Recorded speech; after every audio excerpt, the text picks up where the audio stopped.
Hello, hello. Welcome back. Just made it in under the wire.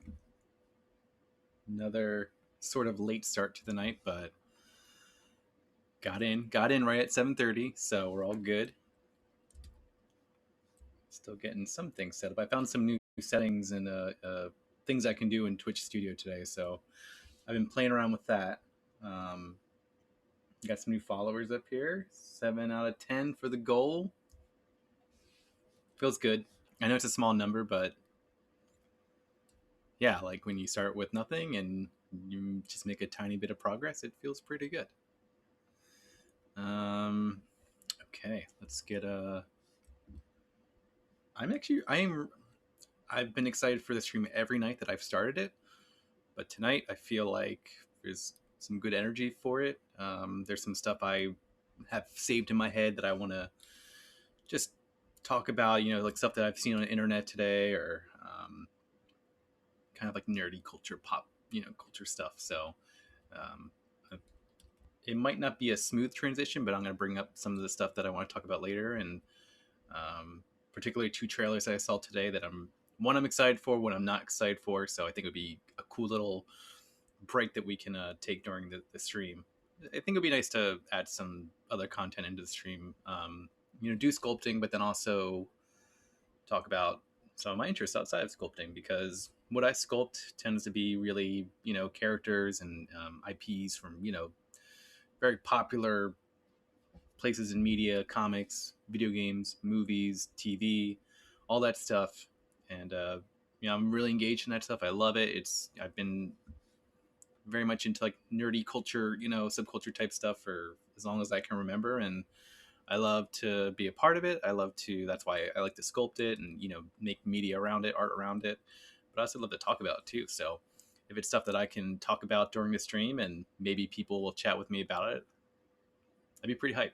I'd be pretty hyped for that. So let's go ahead and pull up Venom. There he is. So looking a little different than how we left him. Sorry, I'm still getting oriented over here. I played with some panels over in Twitch Studio, and I didn't clean up my mess. We did 2 dinners tonight for my daughter, so I went out and got one. It wasn't very good, so then I went out and got really myself another one. But then, hoping that maybe she'd eat that, and she wasn't a fan, so that's okay. She's still having a little bit of a tough time. Still not getting that much sleep. We are thinking it is sleep regression, which is, I guess, common at her age. She's she's gonna be coming up on 1 year and 4 months. It is flying by. There is a cliche that my wife tells me that she heard, where it's something like the days are long, but like, I don't know, the weeks or the years or something are short, months are short. And that is so true, because day to day, it's definitely like you push yourself through it, you get done what you gotta get done. There's a lot of fun, but there's also, like sometimes there's a lot of like, all right, just gotta do it. But then you look back and it is all a blur. All right, so from the last time, we were working on Venom and the alternate style for him, where it would be Venom's head mainly hidden, or just really the bottom jaw, and then we would have Eddie Brock's face coming out. Eddie Brock's face the last time we were on stream looked not a lot like this. What had happened was I worked on the face that night, and then the following night I had some free time. I wasn't streaming. I try to set my days for streaming to be very planned, and everyone aware of it in my life, that make sure that nothing's planned over it, or vice versa. So but yeah, I had some free time and I was sitting in bed, and I wanted to work on the face more. So I sat up for probably about 4 hours and worked on the face, and got to a point. It went through a few different iterations, but I landed on this. And I have to say, it actually looks a lot like I wanted it to in my head. I had this idea of a very, not very, like a little more older and grizzled Venom. Someone, he's been wearing this suit for a long time. He's very much comfortable in I don't know, like I don't know, seasoned. He's a seasoned Venom in the same way that you have like a seasoned Peter Parker or Peter B. Parker in Spider-Man Into the Spider-Verse. Well, what would like a seasoned Venom look like? And um, this part wasn't intentional, but I have to say it was kind of floating out there in the ether of my brain. The I don't watch the show, but Cobra Kai, the old, I don't know, sensei Cobra Kai uh, dojo master teacher, whatever it is. I'd never. I'm sure I watched Karate Kid when I was very very young. It came out when I was a very young child. And I haven't watched any of the Cobra Kai on YouTube, and now it's on Netflix. I haven't. I hear amazing things about it. I'm intrigued. I kind of feel like I need to invest in watching. Was it the first two movies, or at least the first movie, um, and then watch Cobra Kai? So maybe this is what I need to get into that. But I've seen that guy's face because he has a very iconic, just super, I don't know what you call it, like remarkably unique face. He has very unique cheekbones and his nose. And you know what he reminds me of Kuma from Street Fighter. If they ever make a movie of Street Fighter and they wanted an older Kuma, I think it's Akuma. I just feel like I'm saying that name wrong. They should get that guy to play it. Even if it's for like a cameo where they just have him sitting on a mountain, looking, like he's waiting for someone worthy to fight him to, approach him. They should get that guy. But yeah, he was floating in my brain while I was making Venom. I wanted him to have like, I feel like Venom, from what I've seen traditionally, has had more yellow hair. That being said, I saw another comic strip today that had a very Tony Stark looking Venom. Maybe it was Tony Stark. I have no clue. Venom takes on everyone. He's like Deadpool. Like there's a Deadpool variant of every superhero character. It's like, oh, it's Dead Gwen, Dead Spider Pool Gwen, whatever it is. Like there's a bunch of them. Venom has his own. Like if you follow like the Pop Funko lineup, there's like a million different venomized characters, and I'm sure they come from a place, but it's like when you're not that you know in the world of comics and you can't keep up with it like as a hobby. It's like, wow, there is a huge coverage of Venom. If you're into Venom, they got you covered. Because there is a lot of venomized pop figures when I go into the collectible shop. I want to know like the story behind all of them. Like, is this like a series? Is this is this just over time Venom has taken on different, uh, taken over different popular characters? I think my favorite was Old Man Logan when a Tyrannosaurus Rex was venomized, and I think it was I'm not sure if he was actually in the comic alive. I just remember the Tyrannosaurus Rex like being dead and the Venom like all being all around him and stuff, the symbiote. So that would be like T-Rex's Jurassic Park. Like that is terrifying enough to think that it's a crazed, semi-psycho alien symbiote parasite that's attached to this apex predator. It's just like, oh my god. Like you're done. You're done. I think it was Black Bolt that killed Venom in that particular comic art. I'm not sure, which is like, yeah, that's probably, that's a good pairing to take out Venom T-Rex. Someone as overpowered as Black Bolt. Yeah, you need that. So yeah, I got this face here, and again, this is a variant, but this is what I like about the process is that we start off with a very different idea, not very, a pretty different idea of mind of we'd have Eddie Brock coming out the side, and he'd be, it'd be very much like kind of like 3/4 Venom, 1/4 Eddie Brock, and we went away from that direction because I just didn't feel like it was working, and I don't like working uphill if I don't have to. Like it's better to feel the flow of things, feel like it's not working, go in the opposite direction. So yeah, so we changed it to be just a solely Venom piece with a variant where we have Eddie's head kind of coming out, and I'm still working on the mouth and stuff like that. It looks a little weird. I think I need to bring the either put more teeth up the edges here, or bring the gum line in a bit because it's looking a bit weird. So yeah, that's a pretty good catch up as to what's changed since the last stream. I try not to do too much between streams. I have a lot of other 3D projects I can work on, but I was really inspired to keep working on Eddie. So I apologize if there's a little bit of,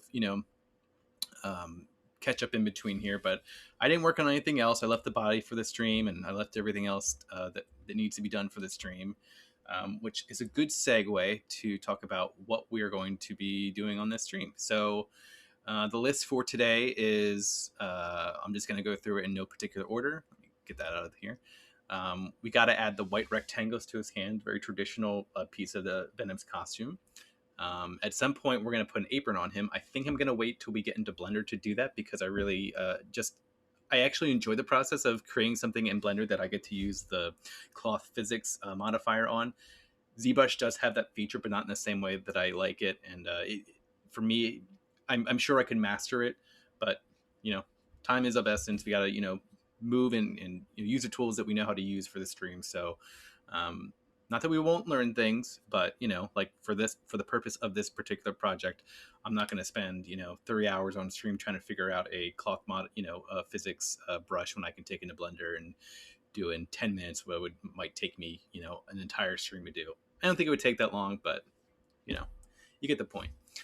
So yeah, we'll do the apron. I have an idea of how we can incorporate the emblem on Venom's chest and then kind of have it show up in the same place on the apron. Might look a little weird, a little jarring, but we're going to test it out, see how that goes. And then also define, we got to merge all the body parts together, and then start defining muscles.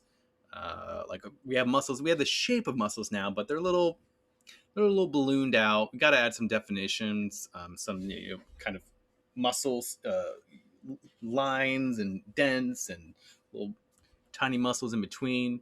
And then we kind of got Eddie's head popping out. I got most of that done, but I want to add ears. I want to add more around the way Venom's head kind of is exposing Eddie's head.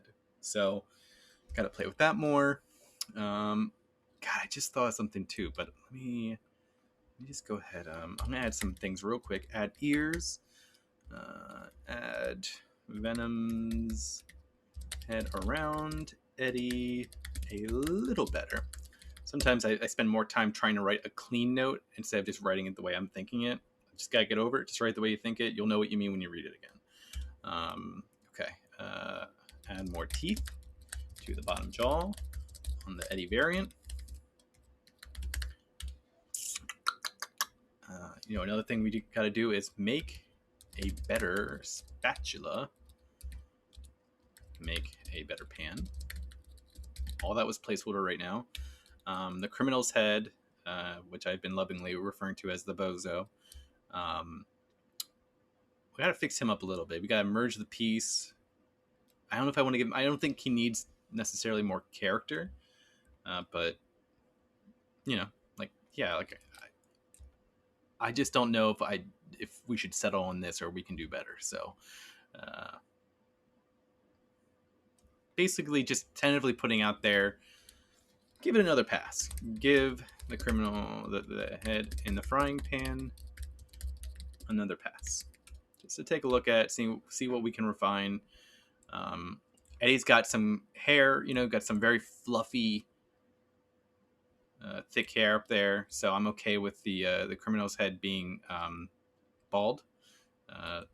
Adds enough diversity, amongst the two different characters on screen. I like how he's looking up. I like how Eddie's looking down. To me, in this scene, what's happening is that Venom was cooking a person's head, very morbid. But as he does, usually it's just biting off people's heads. But maybe he's treating himself. Maybe he's gonna put some some vegetables in there and really prepare himself. Just a delightful evening for himself. And then Eddie comes to and forces himself to the front of the stage, in terms of who's controlling who, and is like, what the hell are we doing? Looking very confused. I'm like, we are not eating that, but we will. So definitely a silly and somewhat gross piece. So, but that is Venom. Like, I love how in the movies, Venom is just murdering people, just straight up murdering people, but he does it like kind of like off screen, or you don't see blood, so it's like, oh, it's okay. Like, we are so funny as like audience members, and the whole MPAA rating system. Like, oh, he bit that guy's head off, but it happened just below the camera line, just below the camera line. So like, it's okay. Like, oh, okay, that's how that works. Okay. Okay. So I'm going to add ears to Eddie Brock's head right now. I want to do that. It's something I know I need to add, and I think it's going to inform a little bit how we form the rest of Venom's face around him, because I'm not going to give him big ears, and I'm not saying that his ears need to show 100%, but right now he's missing them, and I don't know if I want to hide them. I want to basically see for myself, feel it out. If I like it, I'll keep it. If I don't, no big deal. Okay, so let's get our colors in place here. How's it looking on stream?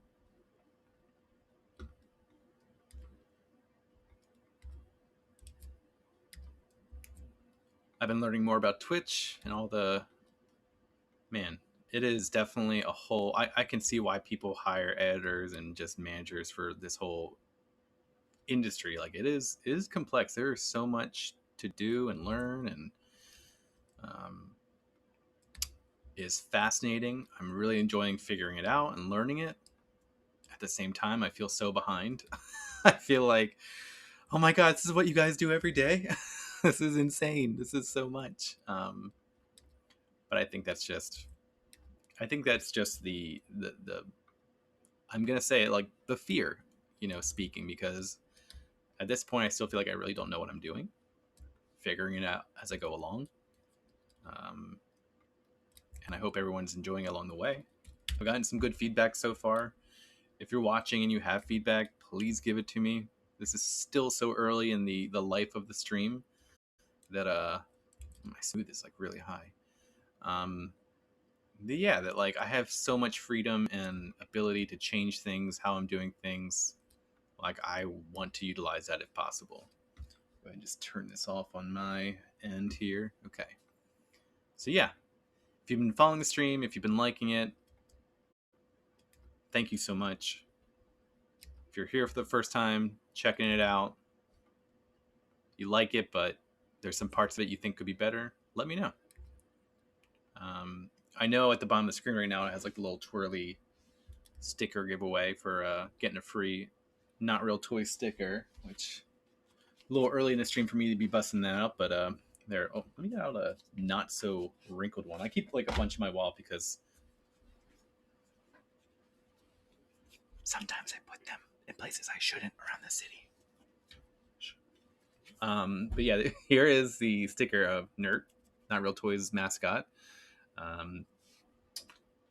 But if you email me at hello@notrealtoys.com with your follower ID on Twitch, or your username on Twitch, and then your real name and your address, I'll mail you like 3 stickers for free. Like, no, that's it. Nothing else you need to do, or nothing else I want from you. I just want to give you some free stickers. So yeah, and if you have feedback, leave it here in the chat, or you can even email me at the same place at hello@notrealtoys. I would love to hear from you.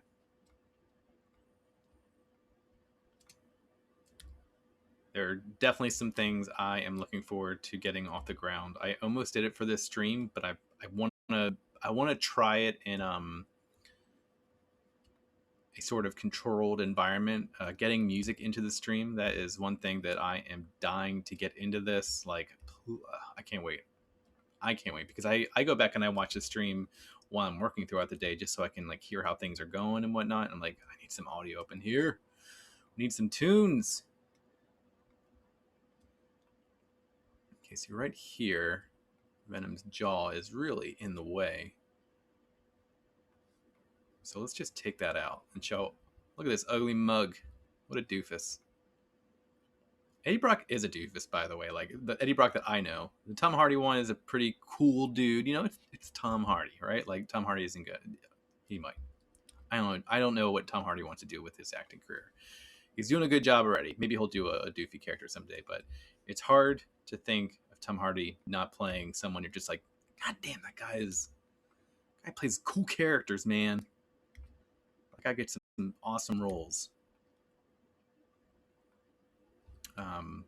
But yeah, that's the Eddie Brock that we see in the movie is not traditionally the Eddie Brock that I know from the comics, the TV shows, especially the games. I think the most amount of honestly the experience I have with Spider-Man, like solid chunks of time, is in actual games. Like I remember playing.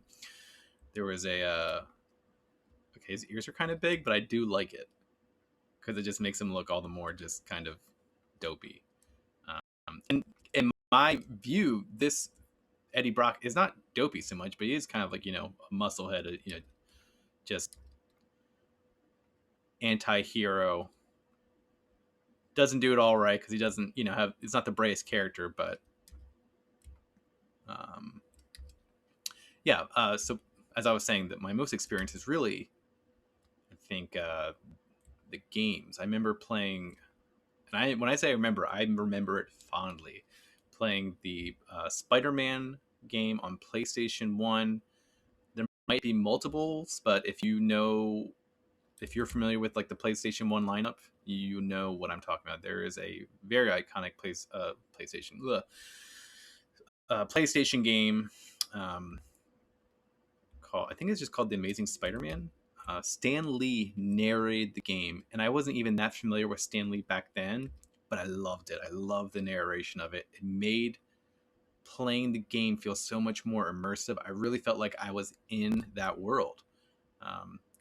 Going into the Daily Bugle and taking out thugs, you know, who were holding people hostage. I was like, it was so well done. And if you look at it now, it looks so, it just, those games, you know, they made the most of what they had, but they didn't have a lot. And it shows, you know, nowadays we're just so, as I say, an embarrassment of riches when it comes to computing power. Like just watching the Unreal demo recently, like it's like this cave, a journey through like a cave, and there's like powers in it, and she's flying through as like ruins are crashing and stuff. It's like, it's jaw dropping how good games look now, and it does make me a little sad that I don't have as much time to play them. Really, almost like no time at all. I'm working on that, working on it. I got some cool tech in today, some cool hardware that hopefully it will help get some game time onto the stream. The goal was originally to get 50 followers and, you know, see if I don't know, for some reason then we'd play games, but it's like, what an arbitrary number. I'm gonna play games when I feel like it's time. That's the truth. So but yeah, there's that game on sorry, 1 second here, on the PlayStation 1 was so good. Introduced so many characters that I was like maybe just a little familiar with, but didn't, you know, have a good understanding of who they were. Like I think like Black Cat, I'm sure I'd seen her like, you know, in comics, you know, comic covers and stuff like that. I never really read a story with her in it. She's in that game like right from the get-go, I think. They even have, I think they have I don't think they have all the Fantastic Four members. I think they just have Johnny Storm in that one. And that was cool. They have Carnage in it. I think they have Carnage in it. I think there's like a part where like Carnage takes over Doc Ock, and then like he's chasing you down the hallway. I think he's like the final boss. Just a very good game back then. It's a classic still in my head. I might play it and be like, you know, it's just not the same, you know. But I will forever hold it fondly in my heart. Just messing around here. So he's got the ears. He looks so stupid. I love it. I really do. I don't know. I just think it's cool. Look at me feeling my own work. I'm like, perfect. Oh, it's perfect. It is not perfect. but it is fun. I'm having fun making it. I have a lot of work to do when it comes to styling the muscles and stuff. Like his arms are huge, and I don't think I want to keep him that big.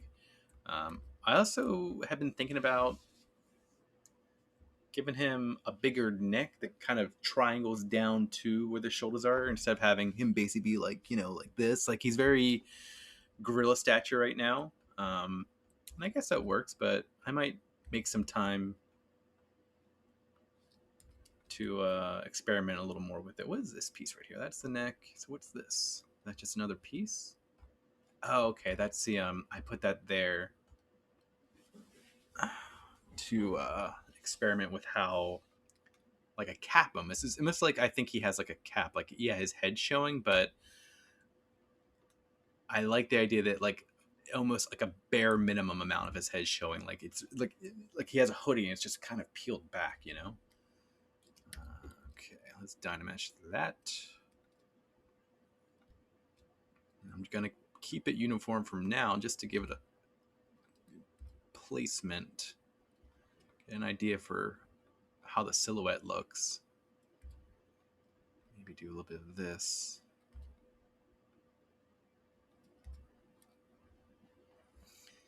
My ZBrush is moving a little bit slower because I tried to create some better render preview settings. That way the sculpts look better on screen for the stream. I just realized that like we're spending so much time in ZBrush, and it's what you guys see most of the time. Like it's much less cool looking, so to speak, than what it will look like in the final render settings, in the final render, which I'm going to do in Blender. Oh my god, I seriously accidentally rhyming that much. Blah, blah, blah. I need some water.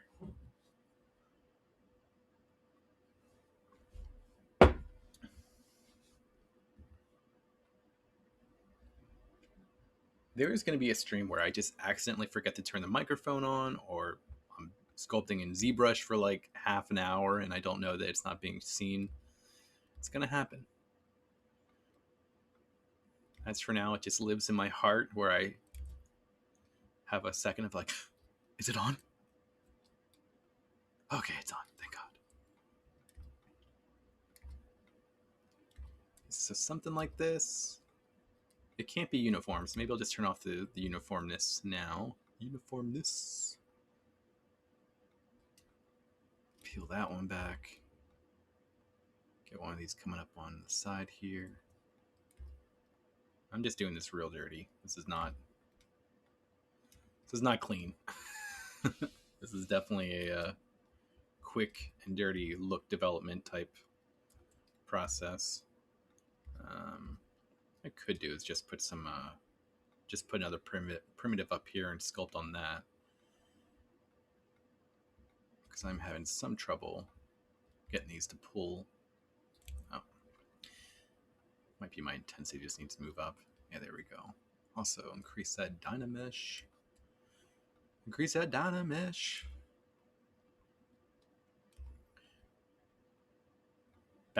Way back in the day when I was doing a lot more front end development work, there was like a front end web development wrapper. Like, man, what a niche thing to be into, right? Niches are interesting because the people who like really rock them, like really become the king and queens of their niches. That's gotta be an interesting experience. Like, it's like you're super famous, but only in this little subsection. I guess a lot of Twitch is like that. There's probably so many streamers that walk into like a gas station or something, and like 99% of the people there don't know who they are, but then that one person is like, holy shit, that's Cool Guy 73. That is Cool Guy 73.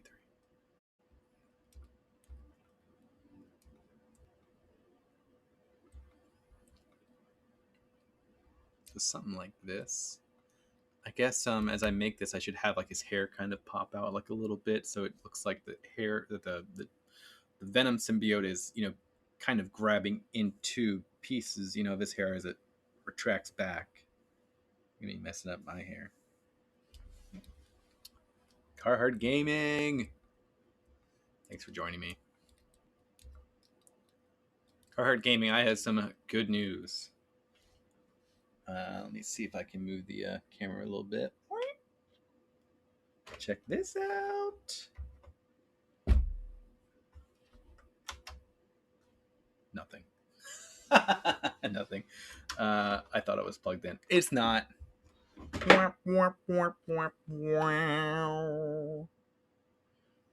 It's working. I got the GameCube working.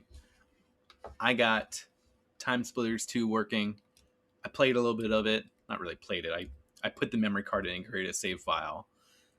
And then just marveled at how old and dated the game was. Like, oh my god, I forgot so much about this game. Let me see if I can play the music real quick, because I was playing... the menus were up, and I forgot how like iconic even the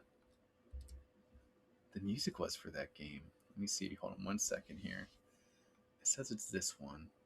This might get loud. I'm sorry. I'm doing this on the fly here. Doing it live. Okay.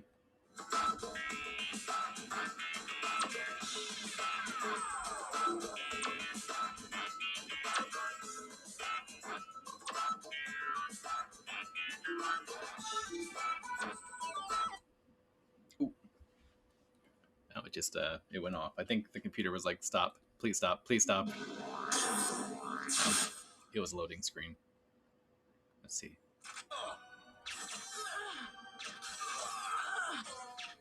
I realized without seeing that on screen, it sounds a little inappropriate.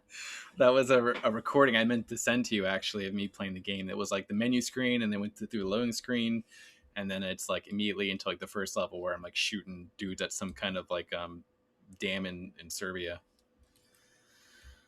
I'm hyped. I'm hyped to get it working, or not to get it working, but start playing it and revisiting some old stuff.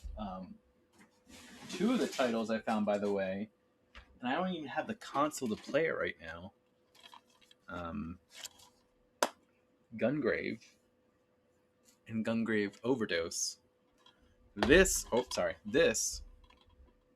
was such a surprise for me when I got it. I heard of it. I remember reading about it very briefly in like probably like Game Pro. Oh my god, I remember Game Pro, Game Informer. I forget what the other one was. It started with an E. Excuse me. It was so much fun. I remember I brought my friends over. I'm like, "You guys heard of this game? No one had ever heard of it." And I was like, "You gotta play it. It's so crazy!" Like, and back then, like, we were very easily impressed by simple acts of badassness, so to speak. The game starts. The first mission loads up, and the first thing you see is text that flies over the character's place in the level, and just says "kick their ass" or something like that. And I just remember, I knew it was going to happen. Had my friends over, put it in, the text pops up, and they all just like burst out laughing. Like, what are you serious? And they played it and they loved it, and everyone was like, wow, how we never heard of this game. And then they came out with this, and I forget exactly how much it was. My brain says $15. Gungrave, I'm gonna look it up real quick. Gungrave Overdose price. I'm probably not gonna find it because the price now. It says $20 now. Release price. I won't spend much time on this. Sorry. Yeah. It was not published by Sega at the time. It was released by Massive, known for localizing, I guess, games from other places and in the States. This game, when it came out, crazy, was $15 new. $15. I read about it first. I'm like, I read it's gonna be $15. Like, I could buy that. I can get $15 together. And sure enough, I did. I think I had a job by then, but I was just amazed. Like, a new game came out for $15, and it's like just as long as like this one, as the original. Gungrave, by the way, is also like a an anime that's out there. It might be a manga. I'm not sure. I never read the manga. I watched part of the anime. I think I actually watched all the anime, and I was like, meh. The game is just insane arcade, chaos and violence, and you just shoot everything on screen, and nothing matters. It's just you're just shooting from starting at point A and shooting your way to point B. And it's awesome. In the second one, they introduced like two other characters. I think one's name is like Red Billy or something Billy Red Cadillac or something, and I don't even remember what the other character's name is, but it's like he's like a ghost that's blind, and he has like these two swords, and there's like a weird ghost tear thing coming out of his back. It's stupid, doesn't make any sense, and it's amazing. So now I need to hunt down a PlayStation 2 so I can play those games, because I would love to play some old classics on the stream someday. Which, by the way, I think I've been checking into it and trying to come up with a schedule with my wife so that we can make sure everything in our personal life and at home is the stream doesn't interfere or keep us from having time to each other and time with our daughter, and make sure that the stream really never takes away from our personal life and whatnot. But I think I'm gonna add a third day of the week to the stream. Right now, I think it's gonna be on Sunday. I think I even added that to Twitch in the schedule calendar, but that's not written in stone yet. But I'm gonna look into it, see what the best days to stream are. I'm trying to keep 2 days during the week. That way people can watch during the week, but then maybe if someone just doesn't want to watch during the week, they have one day on the weekend to check it out as well. And that's also just going to give me like more content to publish and keep people engaged. Saw some good numbers come in on the Frank Reynolds post I posted on Instagram. I don't know why, it might have just been a hashtag, but it did pretty well, and I got a bunch of likes on it and some followers. So posting stuff every day is definitely a little side hustle, but it's cool. Okay, I need to freshen this up a bit right now. I'm talking too much and not paying much attention to this, so let me focus in a little more, because I can definitely talk all day.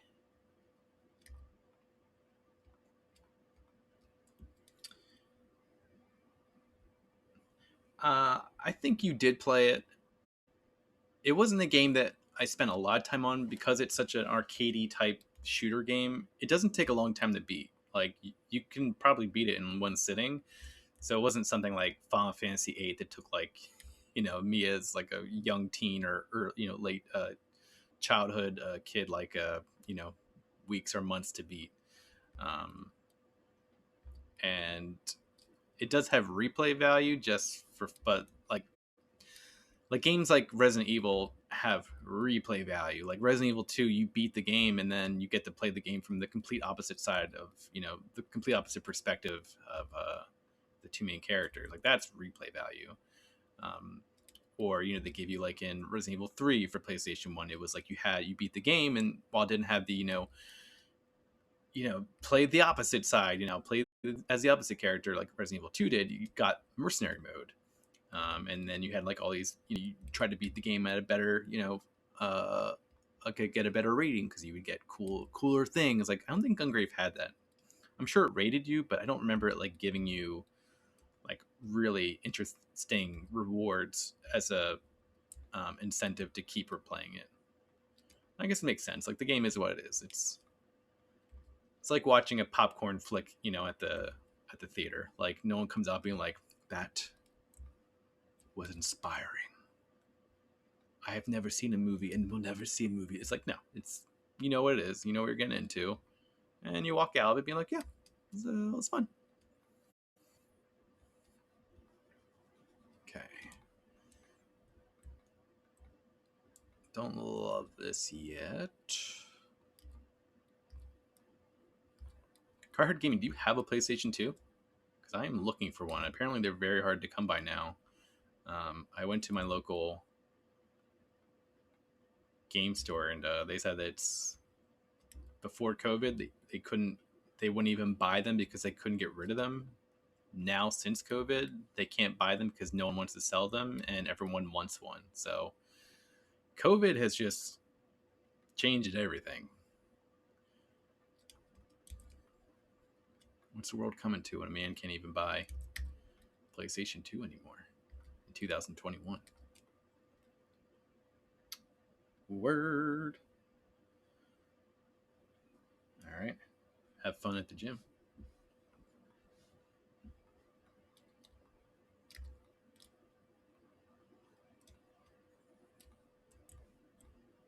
Looks like it's like, I guess it's okay that it looks like it's kind of melting onto his head, right? Like it's very liquidy and the substance is like thick and tar-like, I imagined. I do wish in the movie they would have just described once what it even feels like as to be Eddie Brock and be have your body taken over. I don't know what it is. Is he inside the suit, or is him in the suit, like, does his body change? I assume that he's in there, like Venom is a suit of armor, but and I think that might be true. But in the trailer I saw for Venom 2, it looked like Carnage, and I think it's just the difference between how the two characters inherited their symbiote partner. I think Carnage doesn't have his symbiote, grow over him. It's like he morphs from it. I saw a part in the trailer where Woody Harrelson's standing there in the church, and like his face just starts to morph, and Carnage comes from it. So it was a very different transformation from what happens with Eddie when Venom takes the driver's seat.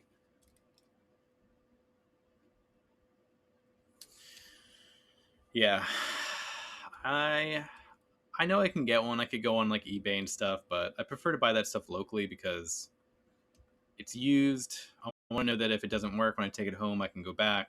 I don't have to go through a whole, send back procedure with wherever I buy it from. Probably like eBay or something. Like I contact eBay, I contact the seller. I feel like they would probably know it's busted if it was. I don't know. It's old technology too, like just a bigger pain in the ass. I'd like to know if I bought it from a store, like they probably checked it out and made sure it was working first and formatted it to have a bit of like a fresh experience. I think we had one, but it got busted during a move, so mine just got chucked out. I actually have my dad's old PlayStation 1, which I found after we were cleaning up. I was like, wow, that's a blast from the past. Okay. I'm wondering if I should put like Venom's eyes back here as sort of like a cool, nod. Let's just do some paint and see if we like it.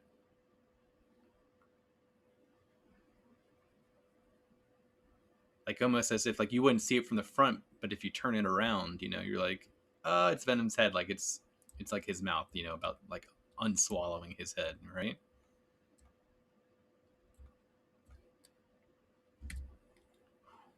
I think I need to take some aspirin. I have a little bit of a headache coming on.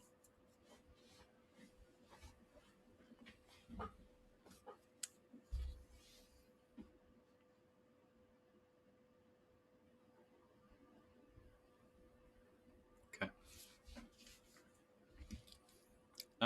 I like that. I think from the side, it is particularly cool.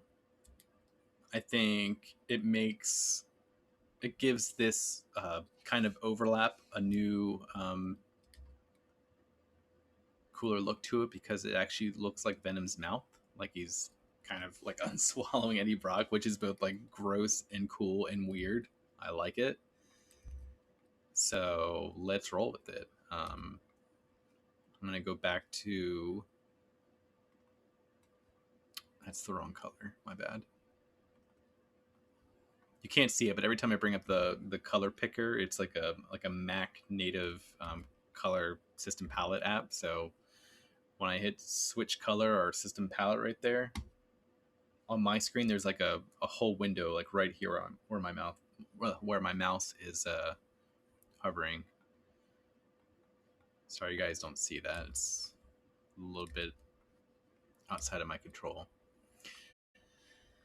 I am looking forward to putting some time in soon and getting OBS set up because I have really enjoyed using Twitch Studio, but there have been numerous times where I open the app just to like configure some settings while I have some free time, and like that the app is like crashed or something or isn't working. I think it's because it's web based in some way that it's really dependent on Twitch's servers and services being online functioning, and it just really does not sit well with me that I could be setting everything up for the stream one night, and I plan everything out, and then I go to log in, and the very software I'm using to stream tells me it can't stream and isn't going to work, and I have no clue as to how long it's going to be out for. Like that to me is, yeah, and that's what I signed up for. The software is in beta right now, so I'm not saying I'll never go back to it again, but right now, like I'm in the phase of trying to build an audience, and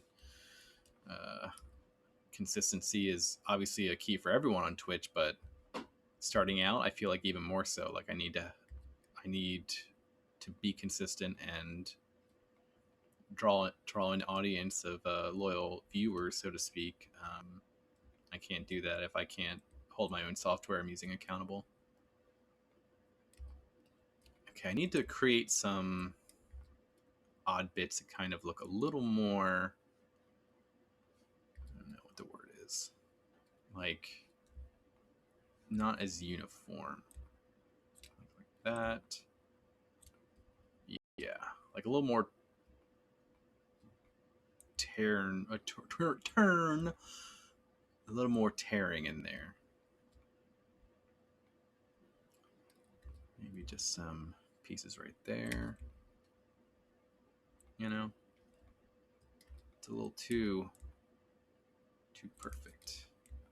It's just a little too perfect. What can I say?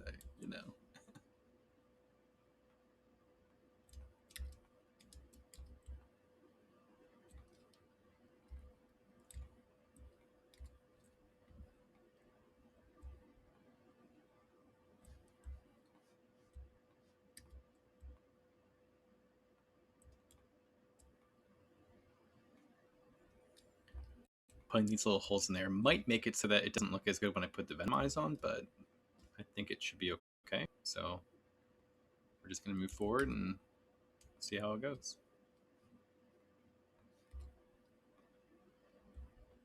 Put one like right there. Yeah.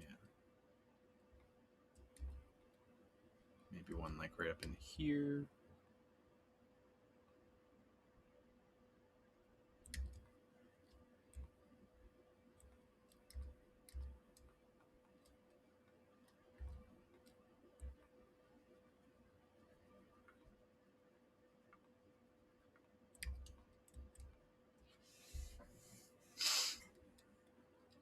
Yes, that is more like it.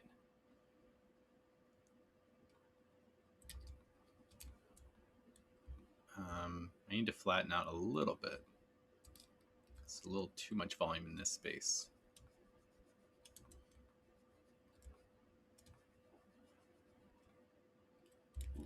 Maybe not so much. I think that was a little too much.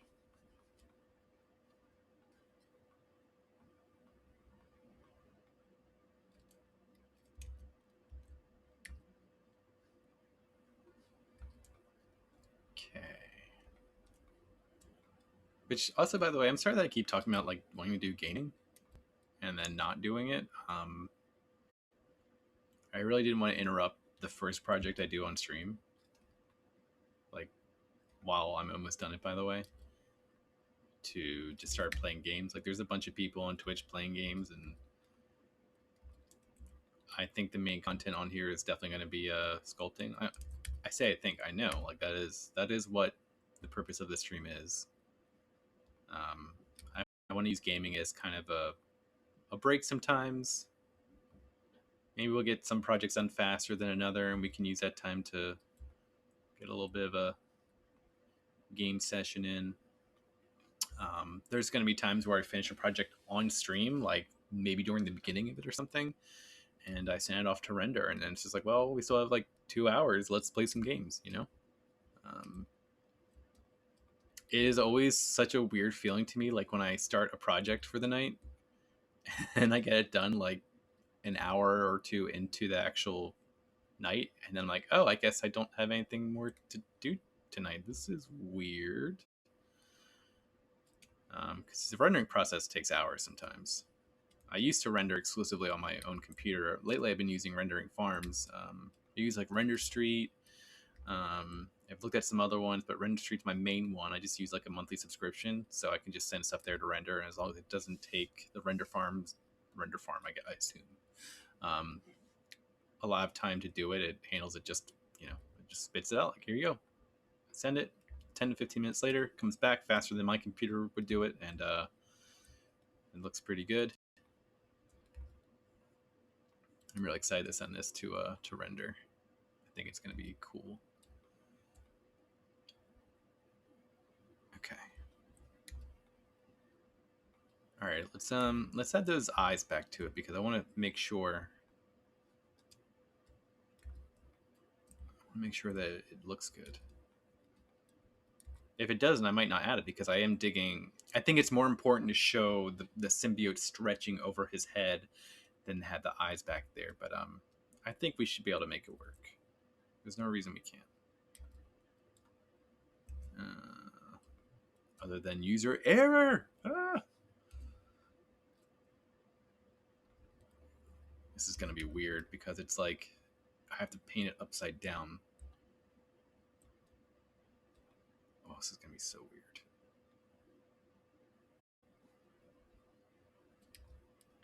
So his eyes were like that, right?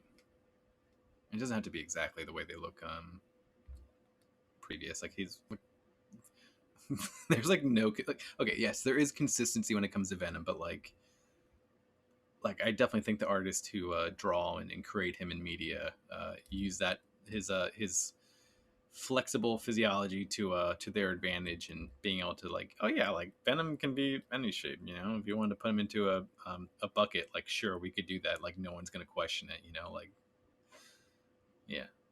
Even in the movie, like it doesn't make sense how big Venom is because when he's in symbiote form, he's like, yeah, like he's basically he fits into a bucket, and then when he is at Eddie Brock, like he's like there's way more Venom, there than what it looks like there was before when it's the symbiote by itself. So something like that. Kind of reminds me of a spider. You know how like spiders sometimes have like the little signatures on their back, or not signatures, Jesus, like the markings on their back. Sorry, stepping on something there. Okay, I'm gonna just try it again. I liked it, but it didn't look styled enough for me. I guess I should really draw it from the side here, see how that looks, because that's the way that I want to see it. I want to see what it looks like from the side.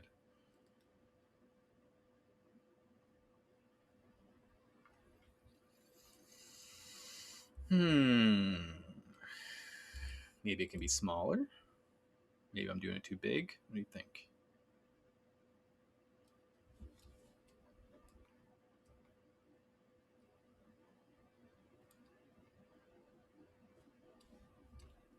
I think maybe the smaller is the way to go. It doesn't look as cool as it did before, but it's really just kind of an Easter egg, a visual Easter egg at this point. So maybe Easter egg's not the right term. It's just a cool thing to add to it. It doesn't need to be to be this way. So I'm not gonna spend a whole lot of time trying to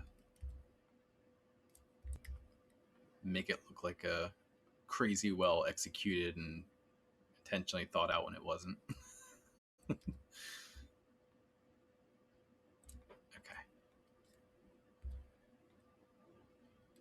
Just gonna add some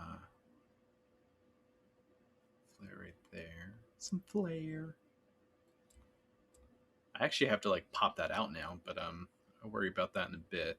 I can group the areas by poly paint. Poly paint. Let's save it. Let's give it a save.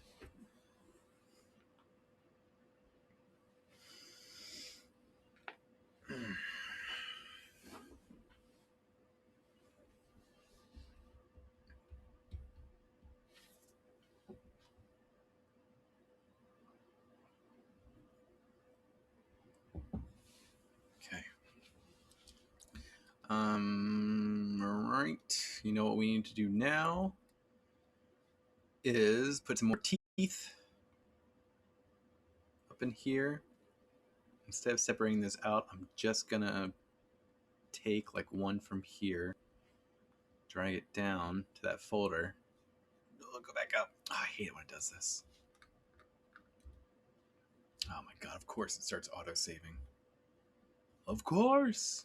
I don't know why it lets you go all the way down here when it yeah. Like, just don't let me do that, bro. Bruh, don't let me do that. Go down. It's like you gotta jump with it. Don't go too far. Okay. Flip it up. I just didn't want to ungroup the rest of the teeth from the jaw subtool, and in order to duplicate the teeth, I would have had to do that. So I just dragged it from another folder, a tooth from another folder, and solved my problem that way.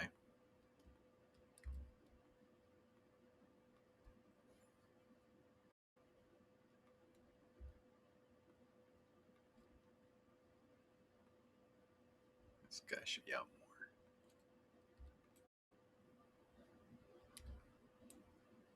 more.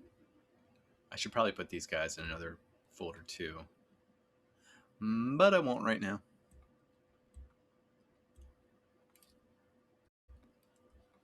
Okay. So something like that.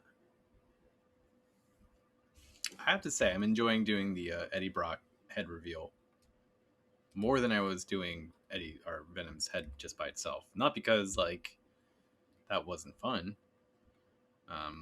It's more fun to figure out this.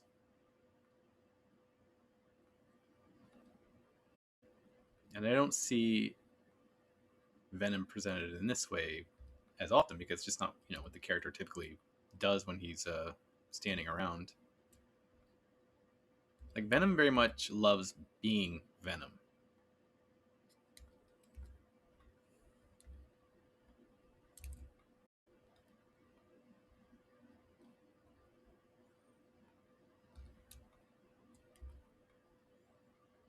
Okay.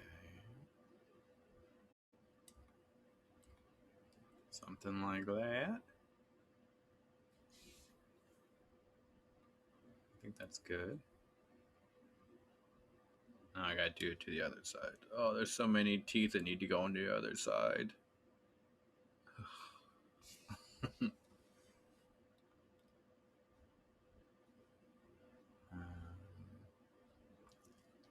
Let me cheat and merge these, and then I'm just gonna mirror them on the other side because I'm being extremely lazy about this.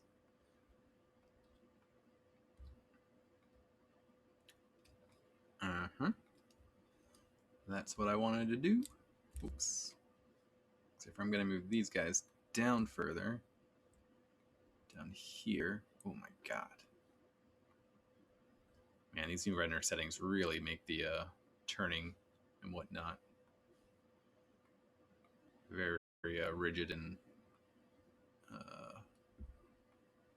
just throttles the smoothness of the program. But it looks so much better to do on stream. So I will endure for the people.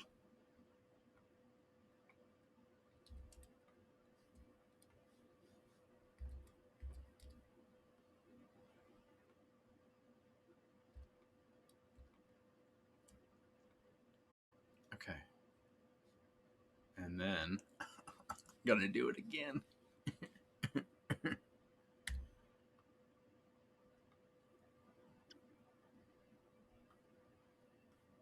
This time I'm just going to turn it.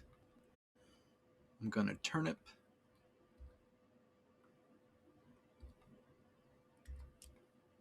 And just move these up a little bit. Let me go ahead and use the elastic tool. Elastic brush, rather. Move that in. Kind of give this guy some more. Come on. Come on. And I got to go in and add all the detail, you know, with the teeth coming in to the gums and stuff. I think I need some more up in here. Some of them are looking a little thin versus the other side. I don't like that.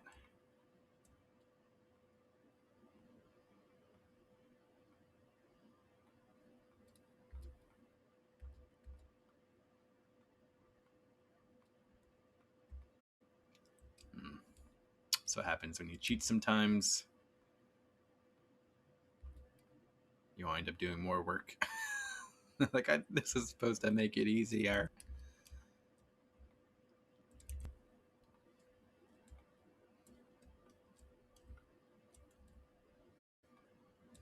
Come on, bruh.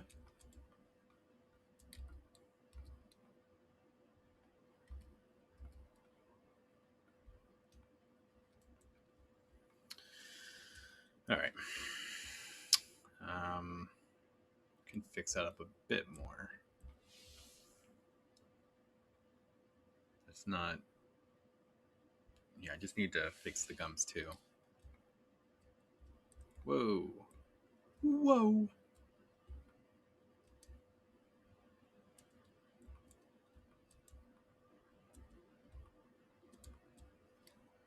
Okay. See, all these teeth that are masked out right now are actually part of the same jawline subtool. So it's all the same mesh. I'll turn that off.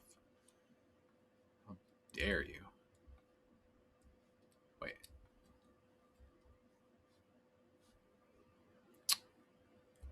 Dang, hold on. That. Oh, are these the same?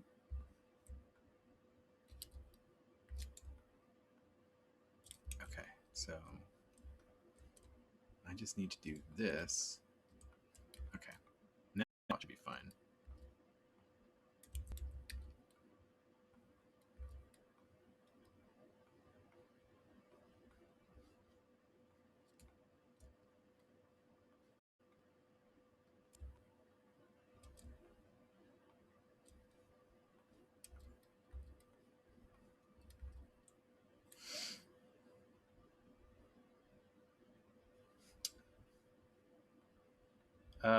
No, it doesn't make a difference. It should be fine either way. It probably uses less of bandwidth or something, so that's good. Thanks for tuning in. Okay.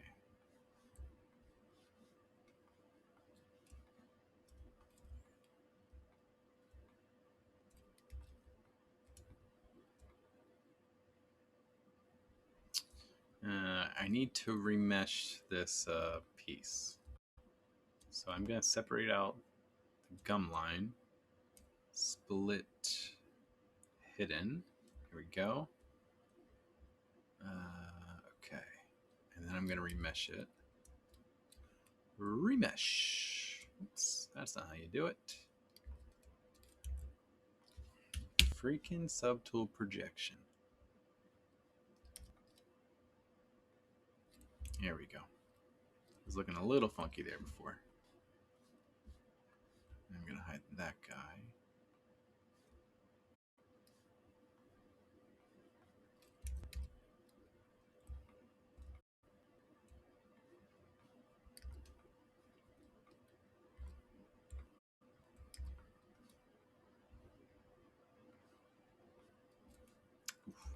Okay. I think the intensity settings on this brush were a little high because it's not looking as clean as it did yesterday when not yesterday, 2 days ago. The weeks, I tell you what, the streaming makes the weeks go fly by because it's like nighttime comes now I'm streaming 2 out of the 3 days of the week, and that just makes like there's no night. Like my memory just knows I did the stream, but like the free time I have usually where I'm just figuring out what I'm gonna do. Like, maybe I'll do some sculpting. Maybe I'll get some whatever, something else I need to get done. Um, but yeah, then I go downstairs after the sculpt, after the stream, and it's like, oh, I still like. I guess I should go to bed now, but like, my brain still wants to do so much, because it didn't have the free time it usually has. So there's a little bit of adjusting that I need to do because I can't stay up really late every night that I stream, but my brain wants to. So right there, right there, right there, right there.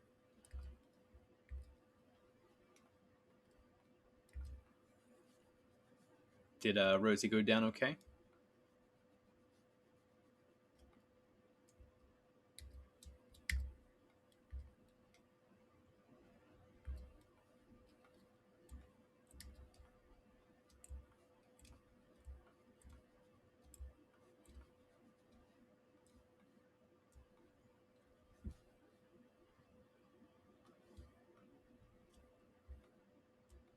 Oh, see, that looks so much different than...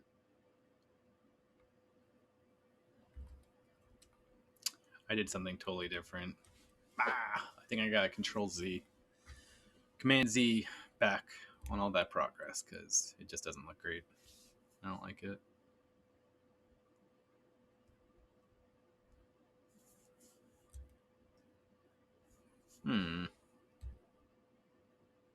I just want her to sleep okay.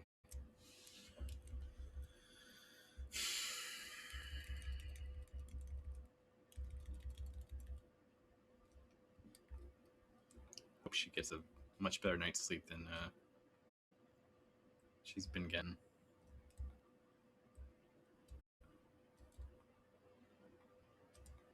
Separate that.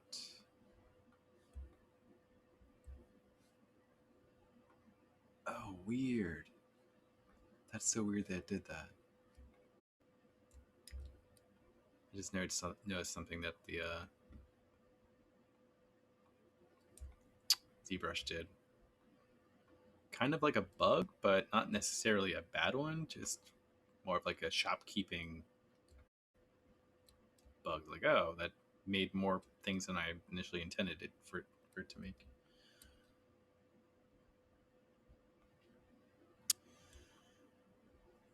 I'm not sure why that might happen. Twitch might be dealing with some issues right now because, from what I understand, they got hacked recently, and I don't know if that's like an ongoing thing for them. Like they're doing some infrastructure changes or whatnot. Maybe stuff is a little more slowed down, but I mean they're a live streaming app, so that shouldn't be the case. It might just... does it like... you might be... no, you can't do that on Twitch. I was thinking like how on YouTube you can go back in time on a live stream or then jump back to being live. I don't think you can do that on Twitch. I think when you watch live on Twitch, it's only the live experience.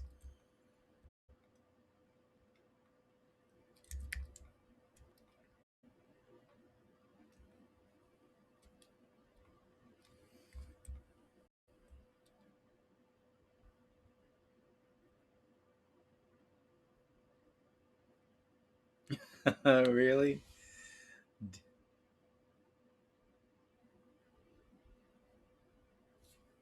Oh,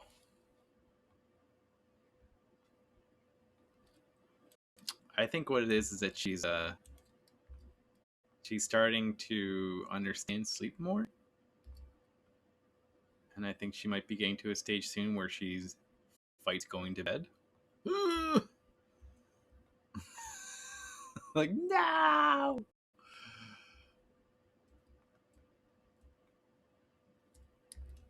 Our daughter has traditionally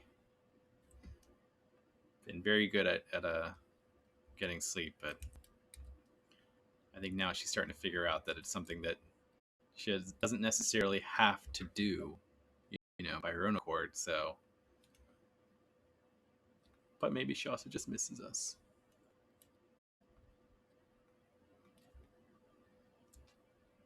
Okay, that looks a little better. I think I still need to do like the like the little indents in between.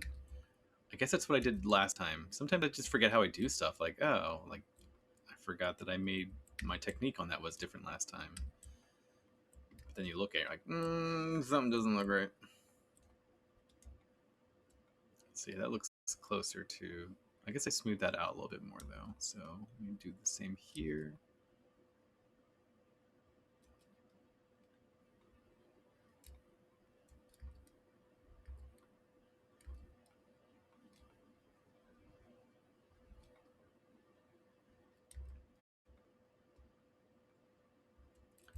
What we gotta do is just wear her ass out. Just let's go running, put her on the treadmill, just get her to do some cardio. And the next time she wakes up, just like, all right, let's go. We're going for a run. She'd be like, that's not really what I had in mind. I was more wanting to just kind of like sit up, lay down again, sit up 5 seconds later, lay down again, make a bunch of grunt sounds, and just really keep you on your toes. That's really what I want to do.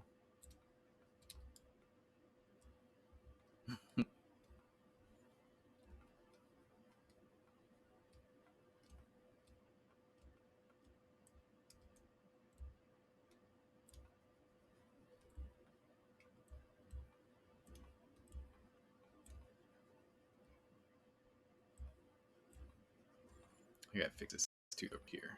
It's like, oh no, okay, never mind. I'm just gonna do that. No one know any better.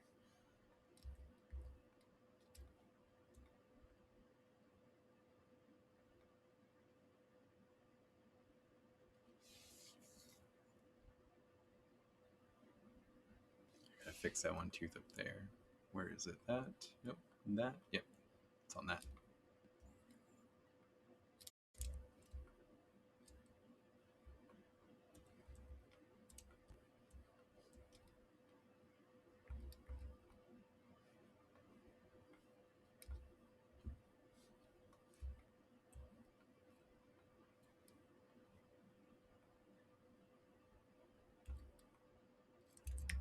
Ooh, what the hell?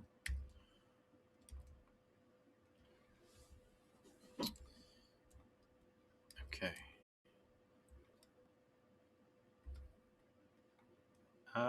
Yeah.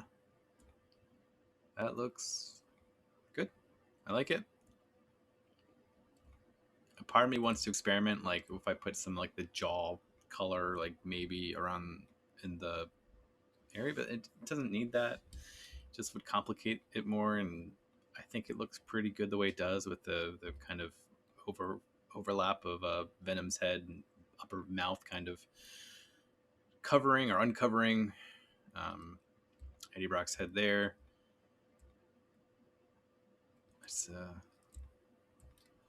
That's safe.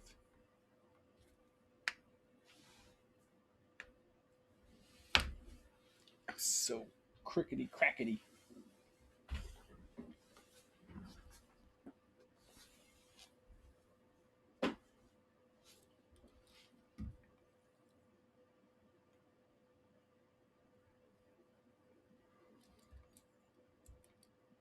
Okay. I'm going to merge the teeth down into one single jaw point again. I just want to be able to move this stuff around pretty quickly. So merge that down, merge down, there we go. I think I need to do one more. Yes, okay. So now I should be able to, what the heck? What is in this folder?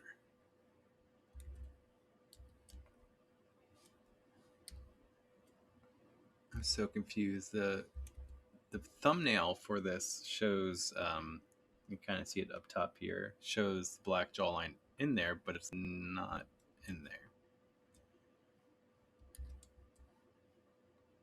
Okay. No, it is in there. What the heck, man? Okay. I'm just on crack, I guess. Actually, let me go ahead and duplicate that. And then I just want to see what it looks like when the jaw is a little closer to his, actual face.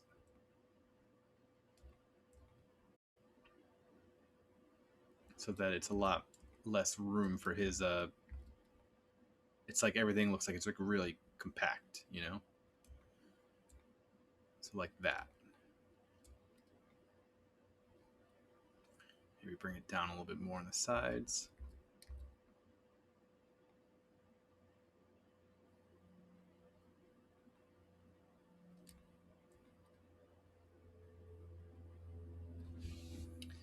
All right, let's jump between the two. Here's the original. A little more breathing room in front of him, and much closer to the jaw we have right now for Venom when it's just Venom's head. Get out of here, autosave. And then here it is refined where the jaw really squeezes to Eddie's jaw. And probably looks a little more uniform with how the back of of Venom's head is forming around the back of Eddie's head.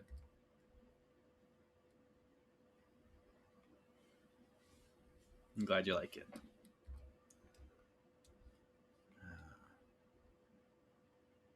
I gotta add some like wrinkles and stuff here, but I think I can save all that for when it's time to add the definition to the body parts. Okay, I am just gonna save it again because I do like that, but I'm gonna move forward, but I'm not married to it yet. I want to do some other work and come back to it. I might change my mind about it, but I think at this point that's the direction I'm going to go in, where it's tighter up to his face. I think the only thing I don't like is he's got this little like chin coming out, and I don't know, like Eddie's jaw is so freaking strong. It's like look at this thing. Close that. Go somewhere else. What the heck? Why isn't it closed now? Here we go. Look at that thing. Huge. Okay.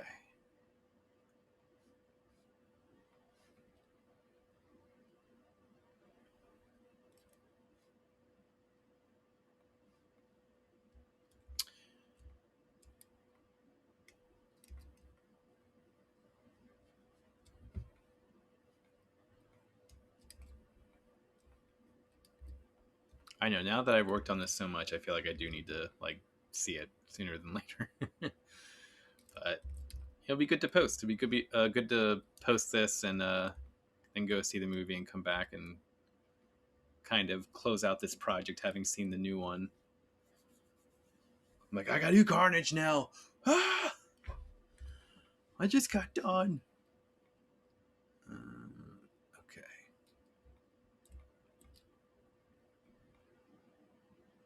All right. I'm going to do real quick is pop out the eyes on the back here. Let me do group from Polypaint. Such an awesome feature. This is like one of the things that ZBrush does that, like, yes, I can group by Polypaint. So basically I just paint this. Now that I painted it, I can just isolate it. Boom. Look at that. Or I can hide it and show everything else. Awesome. Awesome.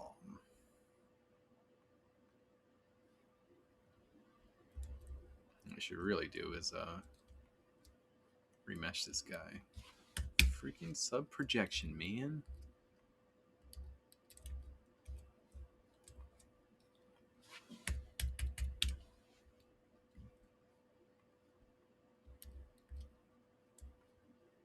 Ooh, there we go. All right, group from Polypaint now. There we go. So all I'm gonna do is extract the eye. Not that much. Maybe do 0.03 thickness. Okay. Flip it and reverse it.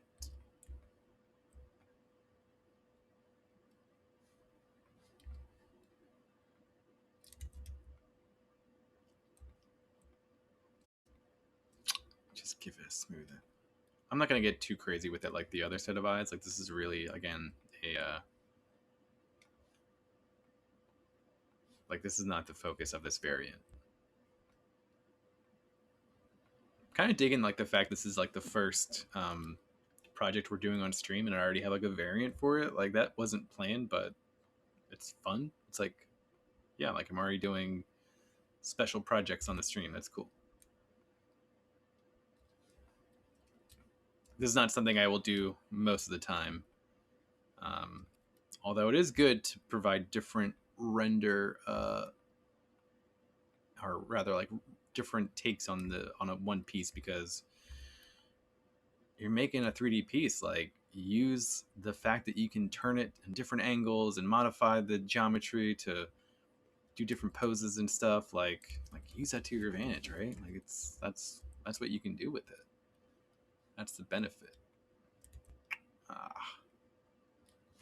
don't know why that sub projection always starts at 0.6, but it drives me nuts because I have to always bring it up.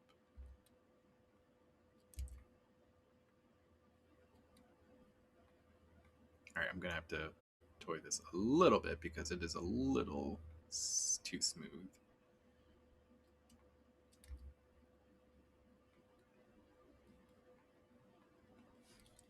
Behind this real quick.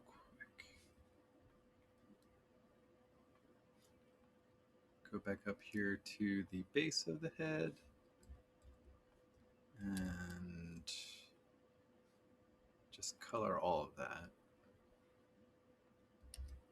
because right now I'm seeing it peek out from where the eyes are and it's like throwing me off.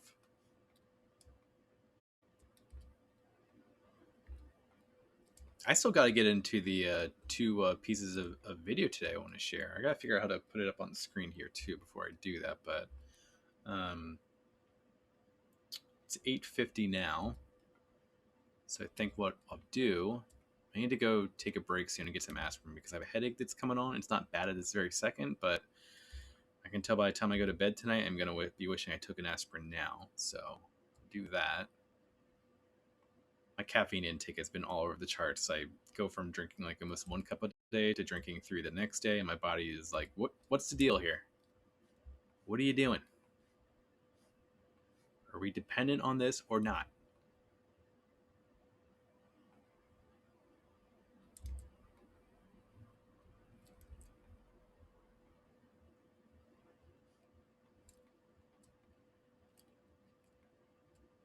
Okay. Oops. Whoopsies.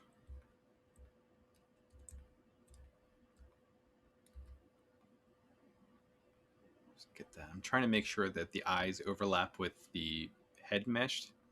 That way, when I go to send this to print in 3D, in my 3D printer, like there's no disconnection here in places that resin could kind of get stored, because when resin finds places to sit and it can't escape when it the actual project is like done curing, what happens is that the still wet and uncured resin will start to expand and push out and crack. So what I'll have here is the eyes may have like a little bit of resin just sitting there I don't know about, and then the whole back of the head starts to crack open, and it's like, oh my god, it's a tedious process, man. Look at these eyebrows, they're totally sitting above the head there. Bring it back. Look at that. I could fix them, but a part of me just feels like I should just like redraw them, right? Like, same issue. Like, I don't want to have hidden compartments of like resin stored up in small places that are just like, one tiny little piece cracked, and now the whole piece is like, I either gotta get Sculpting and fix it and Then you gotta like harden the Sculpt, and that like I don't know how that's gonna do for the resin.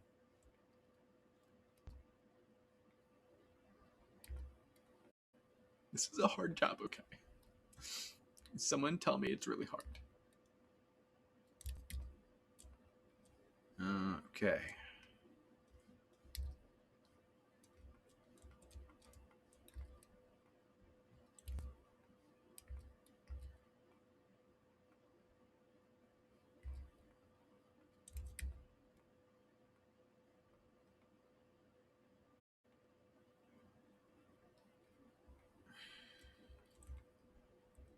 Actually, you know what I'll do first is I'll go downstairs, get the aspirin, and then come up, and then we'll take a break from sculpting to talk about some pop culture news. There's I think San Diego Comic Con started today, so there's like a bunch of new trailers that pop up online, and I'm really excited for is DC Fandom, which is next Saturday, and I think we'll be doing a special stream during it, or at least during like a chunk of it. I think it's like a multi-day event, or I have no clue. Um, but obviously, I think it goes on longer than what I would want to be on a single stream for. So I like the idea of doing like a long marathon stream, but not to cover DC Comics. There's gonna be a lot of fluff in that. It's like people are gonna tune in to see like, okay, I want to see the new Batman trailer. I want to see the new Flash trailer if there is one. And then I guess some other stuff if you have the show. Like we have a new Aquaman trailer. Like, okay, yeah, cool. Let me see. But then it's gonna be a bunch of other like CW show trailers and stuff that I just sleep on these days. I used to be a huge fan of the Flash on CW, but eventually, like, it just felt like they kept coming up with new speedster villains. Like, dude, come on, like.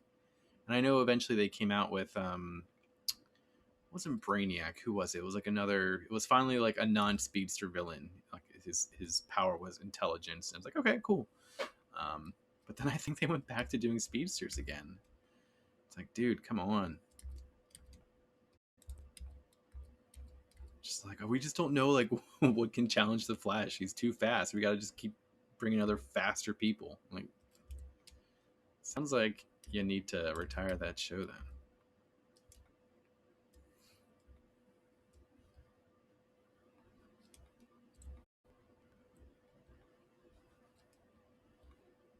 Okay.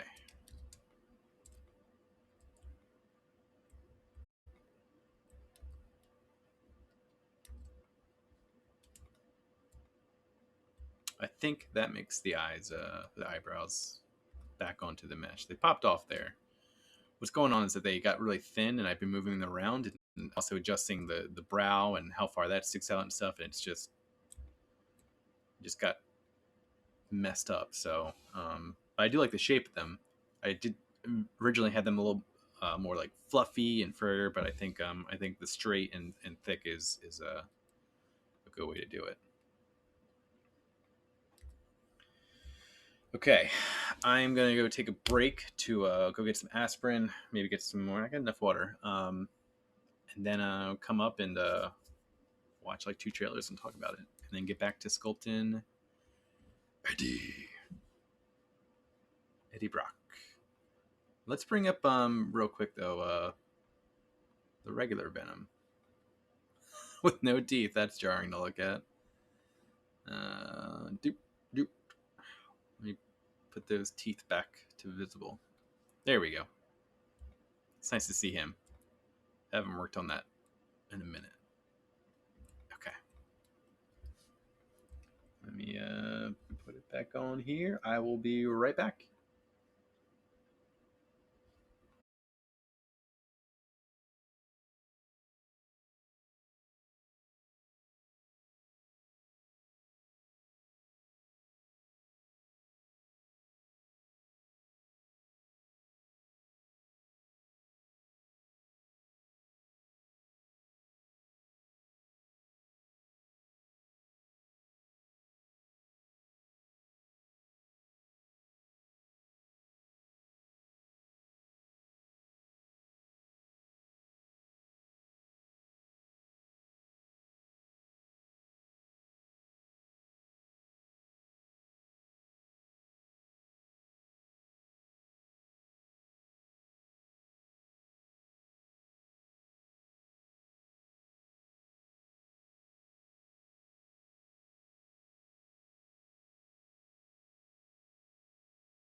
Okay.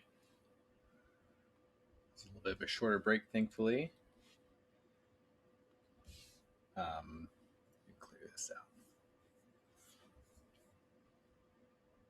I didn't put my my God, what a mess.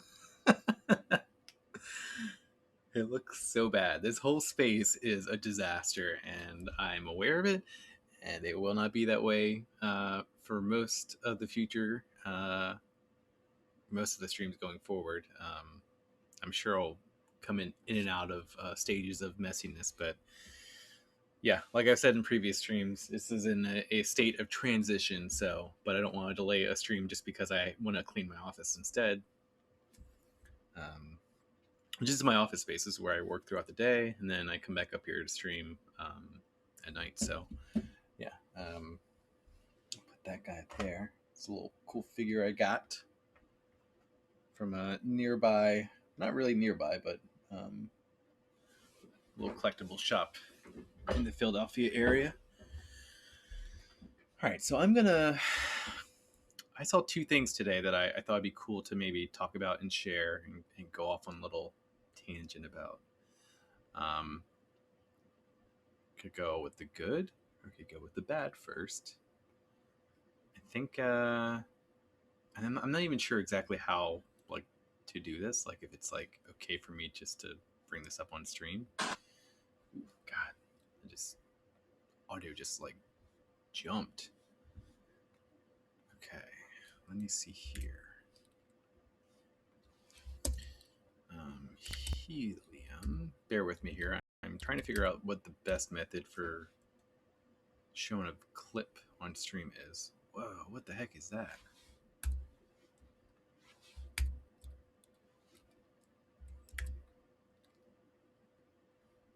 Okay. Let me see here.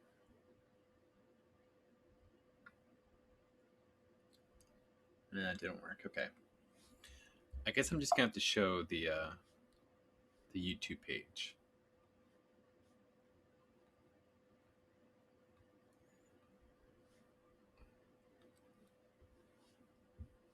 So let's go into Chrome, switch it up.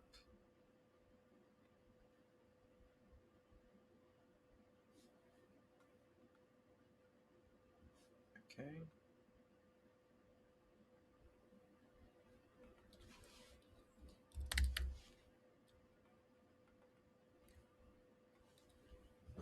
All right, so two trailers came out today. There's probably some other content that came out today. But the first one was the trailer, the final trailer, so to speak. I love it when they say that, by the way, final trailer. What they mean is final trailer, full-length trailer. But we still have like 20 to 50 trailers, TV spots we're going to unload on the internet, and every blog that specializes in clickbait headlines is like new trailer. It's like it's a TV spot. Chill. It's got like 1 new second of footage we haven't seen from the trailer. That's my Grammarly popping up. All right, so I'm just gonna watch it. I'm gonna see how this actually affects the stream, because I'm guessing that if I play this on stream, it's gonna get like a little bit of like a copyright, like, hey, like we muted this because it was on your stream for a minute. Let's watch it. The outsiders ravage our lands. Their cruelty to my people is all I've known.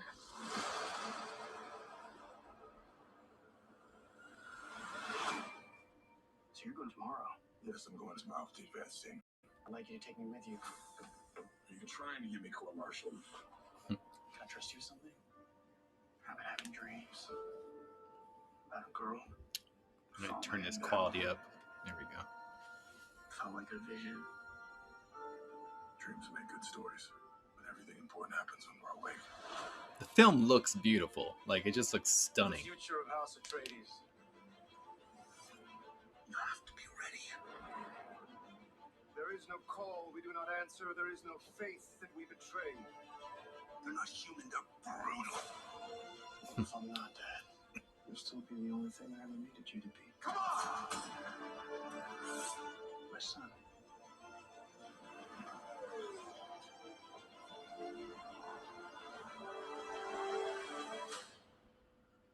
I know you.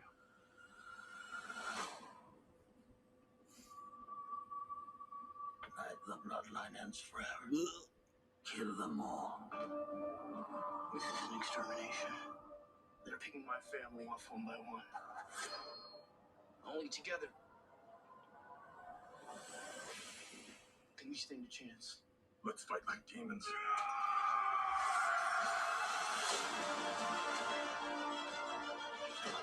It's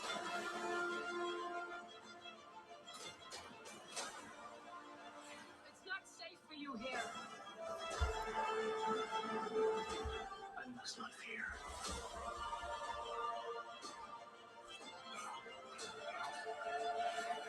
Fear is the mind killer.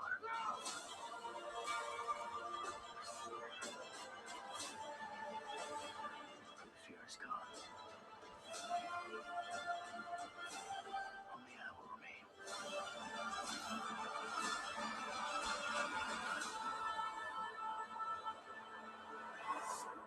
This is only the beginning. Because there's going to be at least 2 more. We'll see. I just wanted to watch the trailer first. I see other reaction videos and stuff like that. And this is not going to be, by the way, like a reaction channel. I just think it'd be cool every once in a while to take a break and talk about cool new trailers and stuff that's coming out. But yeah, I wanted to watch it and on stream first, let everyone see if you haven't seen it yet, and then watch it again and react a little bit more to it because it's a lot to take in. This is a huge movie. Oh my god, like the production on it is insane, and I wish I could bring up the next video because there's such a it's like night and day difference. Like the amount of money that was spent on both these movies is like, I don't know. It looks like what happens in the next movie is they found someone's wallet on the set of this movie, took that and made a whole other movie with it because it's just like looks like bananas how not great it looks. All right, let's watch this again and I'll talk a little more over it. Zendaya looks awesome in this, and even more so Dave Bautista.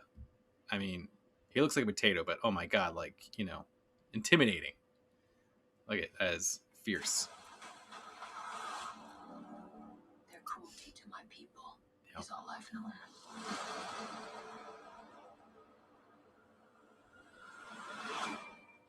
So you're going tomorrow? Yes, I'm going to Mouth Investing. I like There's like a Collider. Collider's like a website, movie website, and at some point in this trailer it says like the new Star Wars or whatever is here, and it's like I see that, you know, like you see the whole cockpit scene here, not cockpit, like a hangar scene. You know, the ships are in, they're getting ready to fly out. Like it does feel like that, but yes, I'm going to Mouth I just hope that doesn't. I'd like you to take me with you. I hope that doesn't take away from people who aren't familiar with this series. They think it's just another Star Wars ripoff. I've been having dreams about a girl fallen in battle.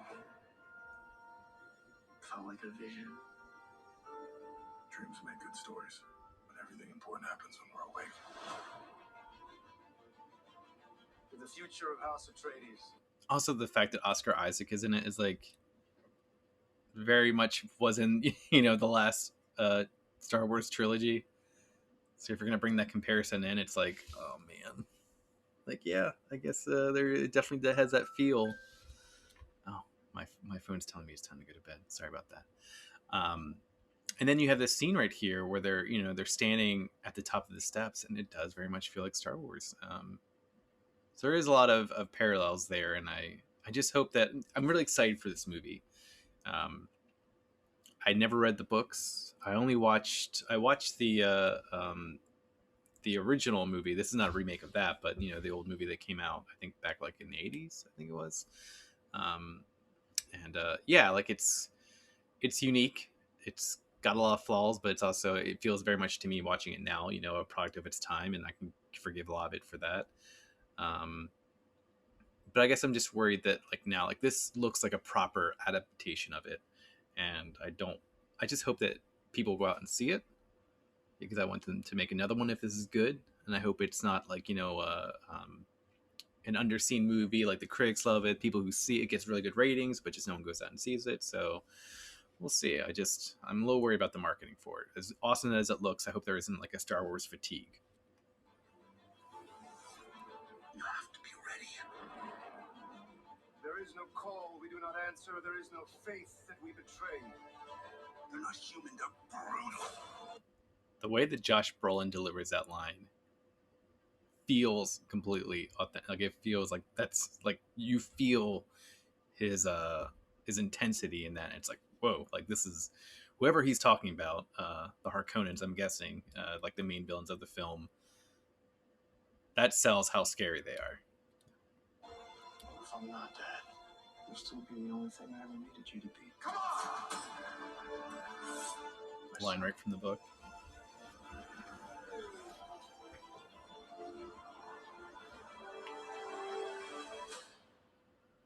I know you.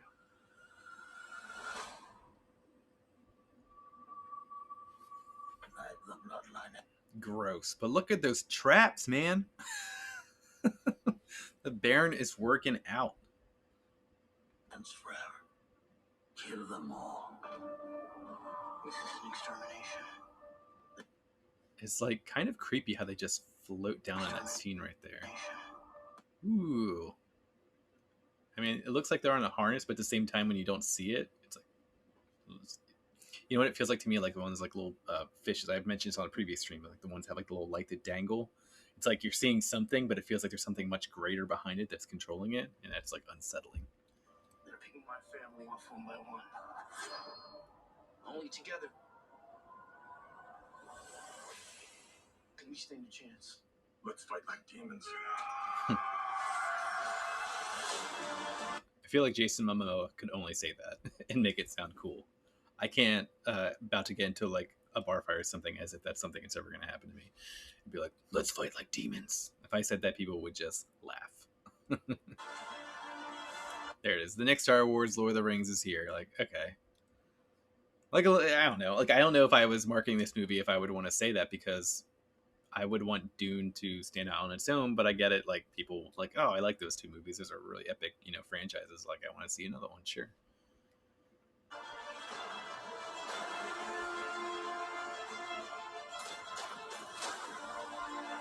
It's not safe for you here. I must not fear.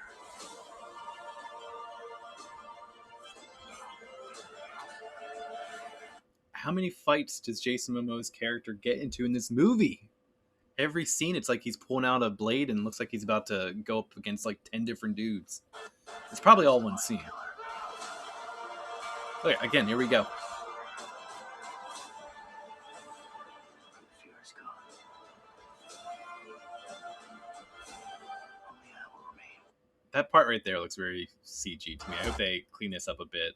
This is the final trailer, so, and I saw this in the first trailer.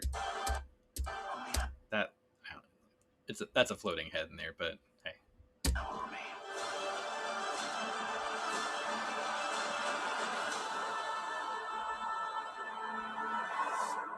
This is only the beginning. That's just funny.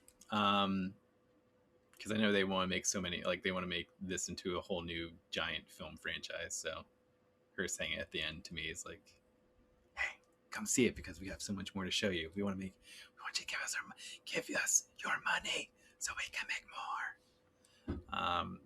Yeah, I'm really hyped to see this movie. And I know that like Dune shares a lot of, takes a lot of its inspiration from other books and movies and stuff like that, like same way that the Star Wars did. But yeah, I don't know, it looks really cool. I'm glad this is like getting a proper modern retelling, and the cast looks amazing. Everyone in it, look at this, like damn. Even like Javier Bardem is like at the very bottom. Like you barely see him in this trailer, but he's like such an amazing talent. It's like it's just stacked.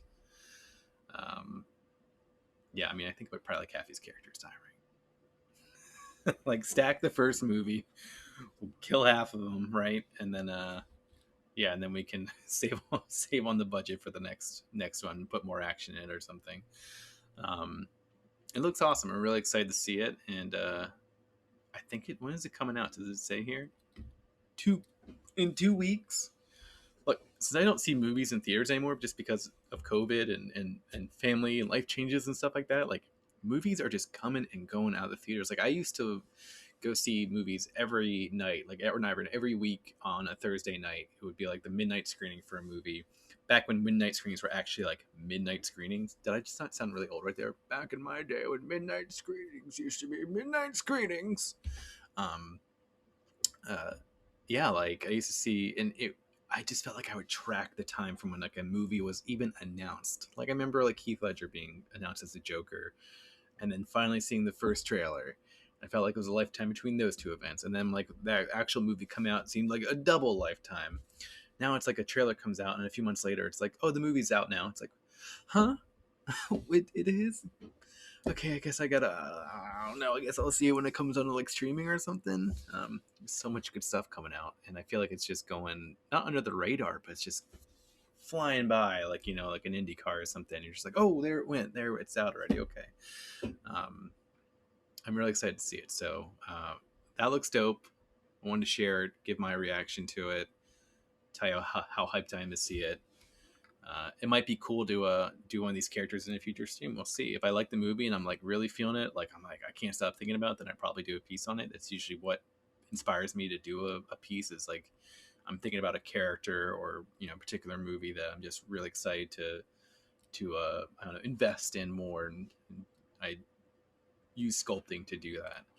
All right, so that was that one. Let's jump over to the next one.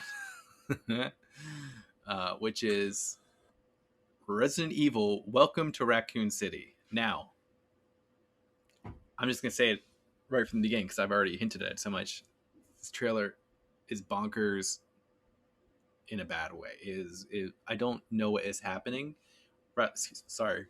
I do know what's happening. I don't know why I think it's a good idea to cram it all into one movie.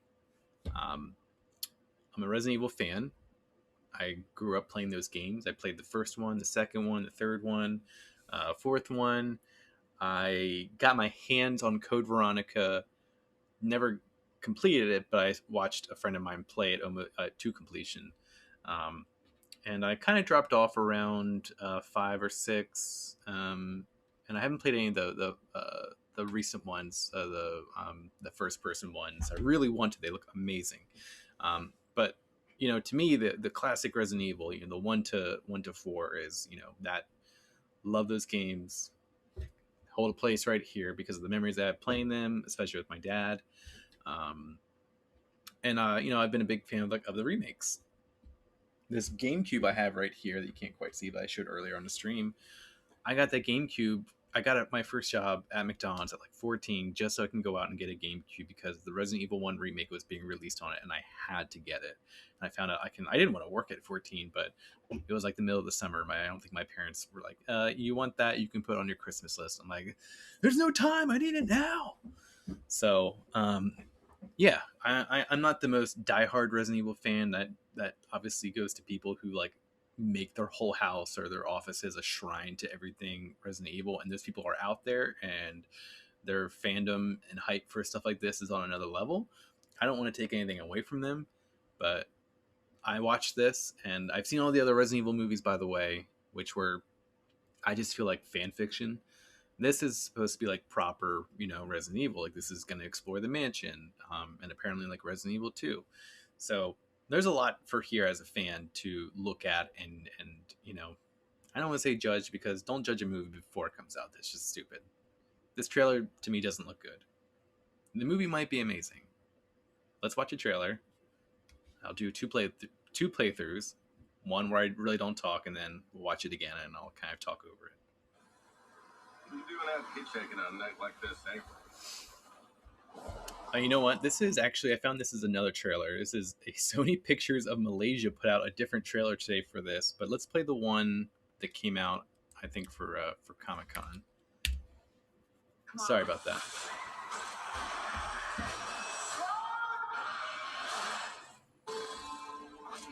Every story has a beginning. Discover the origin of evil. Why are you back here, Claire? Your conspiracies weren't true when we were kids. They're not true now. We need to expose Umbrella. Watch this. I'm afraid, Claire. I'm afraid of what they're gonna do to this town.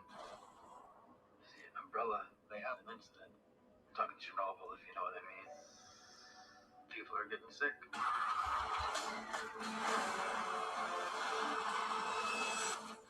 gotta help us, Claire. Let the world know what's really going on.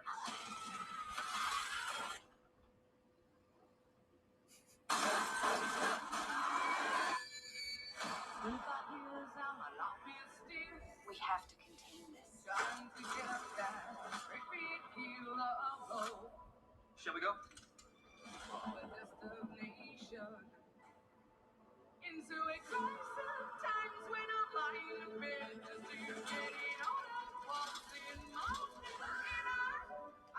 What were Umbrella doing here? This is where they're experimenting on him. Split up.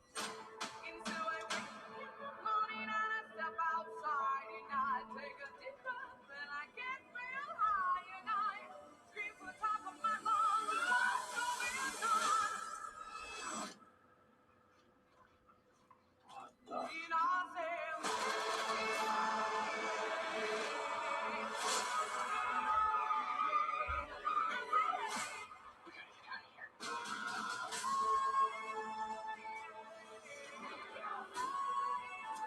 We're gonna take Umbrella down.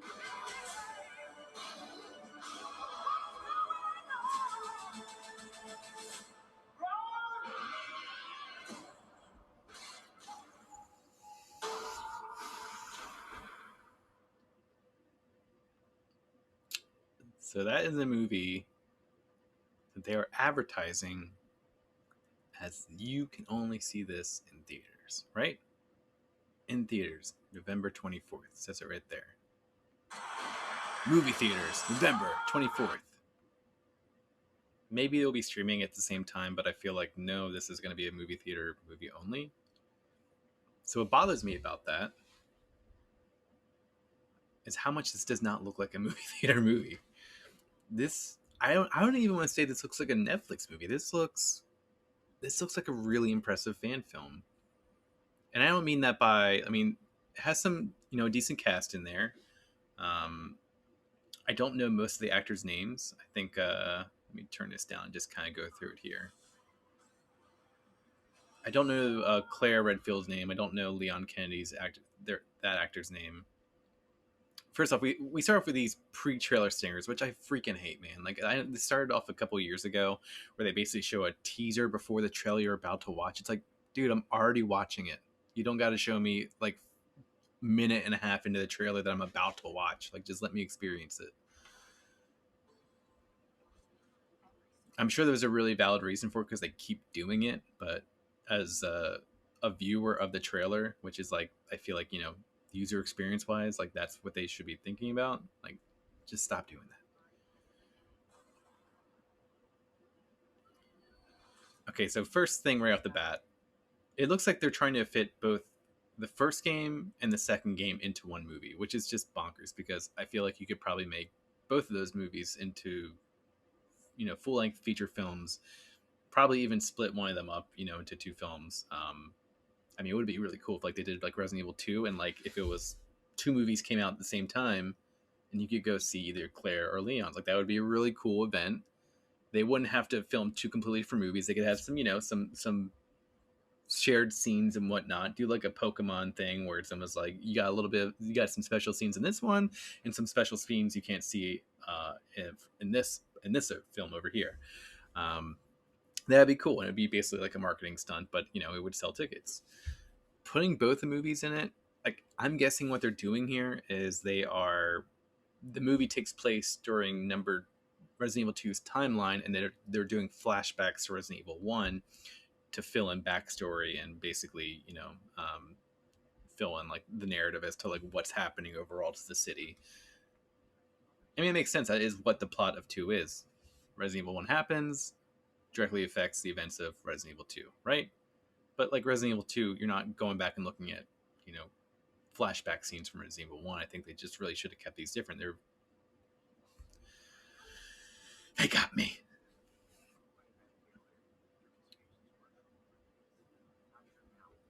Robbie Amell I don't think he's a bad actor, but I haven't seen a lot of range from him. I guess this is fine, but something happens like in my brain when I see Robbie Amell and stuff that I'm like, oh, this is gonna be like to me immediately. There's like a ceiling that this is gonna hit. It's not gonna go above it, and it's Resident Evil. Like it's a campy, not even campy, but it's a horror. Robbie Amell can be in horror, right? That's fine, but I think I was just a little surprised to see him in it because it felt like immediately it dropped the budget down a little bit for me. Like Robbie Amell isn't going to be in huge, big budget, well crafted things. He's just not that guy yet. He could be.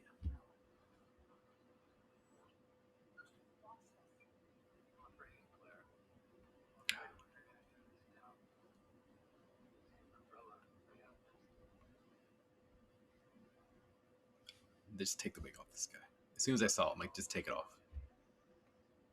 This is supposed to be Lisa from the Resident Evil 1 remake, and it looks like they just basically like took the idea for the character and threw a costume over her like real quick. This character has a lot of fans and is very much regarded as one of the defining additions to the Resident Evil 1 remake. So it is an important character to get right. The fact that she's going like this, which is not something the character was not able to do. The character was not sane or able to communicate really. It's just like tells me like, oh, you guys don't get it. You don't understand this character. You're just throwing them in there. Like there seems like there's a lot of fan service in here without understanding exactly what the fans were really wanting. You got the bus or the truck driver from Resident Evil 2.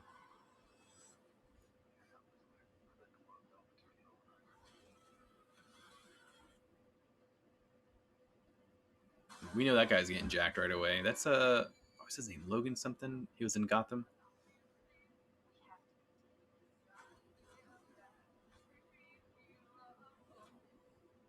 Okay, so they start this song in the trailer, and I saw, having just recently seen the new Matrix Resurrections trailer, they use a song in that trailer, and it is so effective. It makes you want to watch the trailer over and over and over again. And I know that because I did it. The song they put in this doesn't go with the trailer at all. And they even don't even use it right because there's a scene later on I'll point out when it comes up that there was an opportunity and they completely missed it.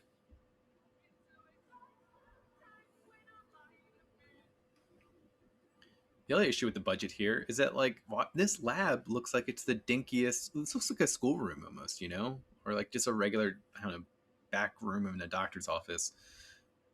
Umbrella in the game series, I don't know. They basically just own all the gold in the world or something. Like I'm not saying they actually do, but their budget for things is limitless because that's kind of the spectacle of the series is that you get to go to these crazy, insane, sci-fi fantasy settings because Umbrella just apparently builds giant underground labs. It has all this technology in it, and you got to get all these key cards and stuff. This doesn't match that at all. This is just budget. This is just a budget set, and that really bothers me because I believe this is supposed to be William Birkin, the character or the dad in Resident Evil 2, who later goes on to become the tyrant in Resident Evil 2. I think we see that tyrant later on in the trailer. I'll point that out again, but yeah, just the budget is so apparent, and I get it. People want to make this movie. Sony, I guess, owns the licensing right to this, and they say, you know what, we'll let you make it, but we're only going to give you $5 million to do this, $20 million. And they say, well, we still have the scope and the idea in mind, so let's just stretch it and make it work. But it's no, man, you gotta also understand the perception of it. If people see this and they have very specific expectations, and you said this is going to be a trailer that or a movie that is finally going to do right by the fans of the games, and then it doesn't, what are you doing? It's what do you expect? People are gonna be pissed. I don't know what's going on here. Okay, I like this right here. To me, it is I understand what they're doing. It's the Ashford twins from Code Veronica, but I'm worried that this movie is just going to be a bunch of see that, remember that, remember that, because there's another moment in the trailer as well it takes something from, I think it's the first game or second game, but it completely misplaces it, and it's that's not, you took it out of context, and now it's just a nod, You don't want to see a movie that's constantly jabbing you. You want to see a movie that immerses you. When it's constantly throwing things at you that the fans like, oh, it's like, okay, okay.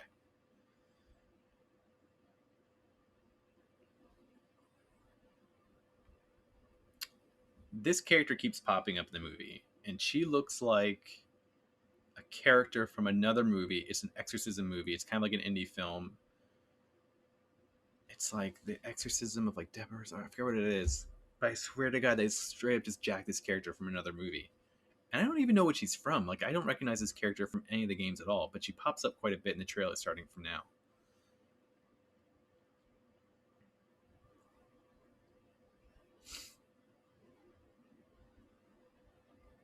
Okay, so it's this moment right here in the trailer. They have the song playing. Let me turn it up again.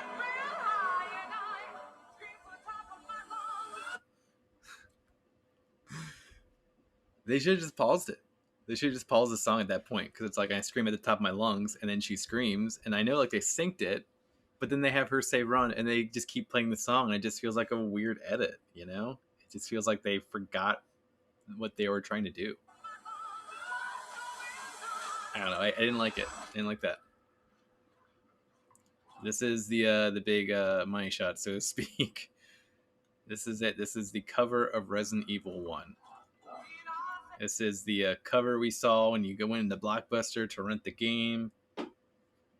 And I don't know how to feel about it because he doesn't even really look like a zombie. It's like the makeup looks weird to me. It doesn't, not that it looks bad. It just looks like campy again. I don't know. I just don't like. There's just like a bunch of like micro directions in this trailer that I'm seeing. Them just like, I'm not feeling that. I'm not feeling that. I'm not feeling that. I wish they were just, if they wanted to be faithful, be really faithful. Okay, this is the other part. That Itchy Tasty is a direct nod to a moment in, I think it's the second game. Or I think you're like going through the police station and you're reading journals and stuff, and there's a moment where you're reading a journal from a guy or girl who has been bitten, and it's showing how their brain is devolving or, basically turning off as the virus takes over them. And the last part of it is they're saying, they're writing something and they're hungry or something, and they write at the end, itchy, tasty. And it's both kind of funny, but then also creepy. It's really effective. It's a very hallmark, moment in the Resident Evil game. If you play the Resident Evil games and you're a fan of them and you say itchy tasty to another fan, they know exactly what you're talking about. It's a great nod. To put it on the window like that feels so weird to me. It just, again, it's like another like, huh? See? You see, you guys? Remember that? We took that and we put it here. It's like, that's not where that belongs. It's not where that belongs, guys. Like, I'm sorry, but, and I get it. Like, it probably would have been weird and hard to make this fit into the film any other way that doesn't feel crowbarred, but like, just make a good film. Like, we as fans will appreciate a good film more than a film that just is completely based around fan service. There she is again. Okay, I don't know who this character is. Maybe she's just a zombie, but I feel like they put her a lot in the trailer that she feels important to the plot.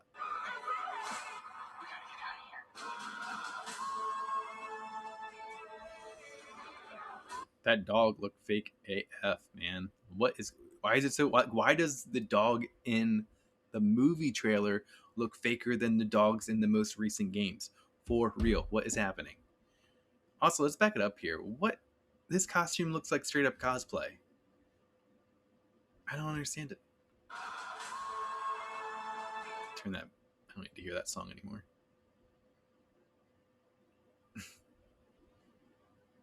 Okay. So I'm going to assume here, because it looks like they're on a train. It looks like they're on a train, maybe? That this is the Resident Evil 2 tyrant, William Birkin, transformed at the end of the movie into this giant, colossal beast that basically you have to defeat, or else before you make your way out of the city. First off, looks nothing like he does, like I feel like in the game. Okay, he looks a little bit, he's got the eyes and stuff, but there's just so much going on here that I feel like they took weird interpretations on. Like, his eyes are glowing red, like, I don't know, like there's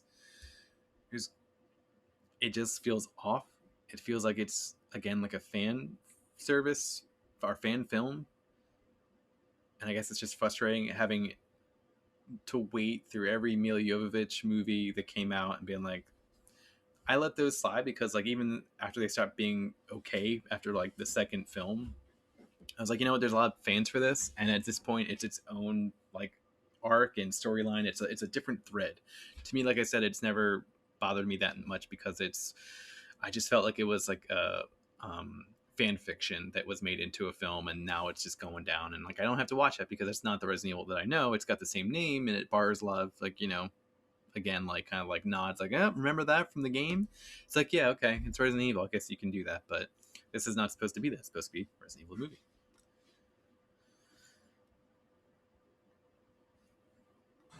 Okay, this is probably the last. This is yeah, we're coming up at the end of the trailer, and again, here's another major moment from Resident Evil 2, where you got the liquor. Happens very early on in the game. Very iconic scene. Liquor comes down from the ceiling after you see it crawling up above you. It's the first time you're introduced to this enemy type. Very, excuse me, very effective, very creepy. It comes down the hallway. I feel like the people who made this didn't even understand the scale of this character because it looks so tiny in the hallway. Like the liquor is like not a small creature; it's pretty freaking big. It's at least the size of a human, and I look at it in this hallway here, and it looks like half the size of what it should be. And it might be just the scene and the way that it's being shown here in the trailer, but that's a part of the movie making process. Like when you're making CG effects, like it should scale appropriately in the scene. It's like one of the biggest complaints I hear about like the Avengers films is from people who are like really nitpicking it, and here I am nitpicking this, is that like, oh yeah, I didn't like this film because like like the Hulk, like his size just keeps changing. It's like I can't fault you for saying that is true. There's some weird discrepancies in Hulk sizes from scene to scene in the film, where it seems like in one scene he's a lot bigger than the next. In this though, it's like the first time you're seeing this character. This is a very important scene to get like the size and the presentation of this character right. And it just feels all off. It just feels like the lighting is all off. It feels like they use like one lens in this whole movie. Even the way the editing works in this trailer, the character drops from the ceiling. The enemy is now on the floor in the trailer. We cut to the characters, their eyes are still at the ceiling. That to me is like a disconnect. I'm being very nitpicky, I understand that, but like I'm a huge fan of movies. I'm a huge fan of these games, and like I feel like I don't know. I just want better. It's a cool cut-up shot, I guess. It almost looks like a practical effect. I think it's still CG. Um, it looks like the liquor. Also, kind of looks different. I don't know. Whatever. Welcome to Raccoon City. So exclusively in movie theaters, and then very quickly to DVD. I'm going to be very surprised if let's change it back to ZBrush here and actually get back to the point of this stream. Okay, let's change it back to doing art. Sorry about that. I have a Stream Deck and I don't even use it like properly. Yeah, so it's just like I don't know. I think just for me as a fan, I felt very let down watching that because I've been very excited to see a proper Resident Evil movie, and I think at one point like Netflix is making a series or something. Like there's like multiple properties being developed. Yeah, and like there's so much richness to pull out of that universe, and to just kind of see a half-assed movie trailer put out there where it looks super low budget, and there's just a bunch of like jabs to the fans, but nothing that really intrigues you. It's like yeah, okay, you pulled that. Okay, yeah, you pulled that. Like I don't know. I wish they did better. I hope the movie's still good. I hope the movie comes out and I get to watch it and I'm like, wow, that was so much better than what the trailers looked like. It's happened. It can happen. I don't want it to be a bad movie. I'm not hoping for it to be a bad movie. I'm not the type of person who would like go on to like Rotten Tomatoes and be like, this is gonna suck. I'm gonna like prematurely like negatively review it. Like I don't understand that kind of fandom and hate for things. But yeah, I'm gonna see that movie eventually. If it's not good, I'll probably see it when it comes out on streaming. But I hope it is. I hope it's better than it looks because I think the fans definitely deserve more. Okay, so that was like the little. That actually took a lot more time than I thought it would. To show that stuff. So that was an interesting little experiment to take the stream off topic for a bit and just talk about some nerdy stuff. Um, let's get back into actual sculpting here.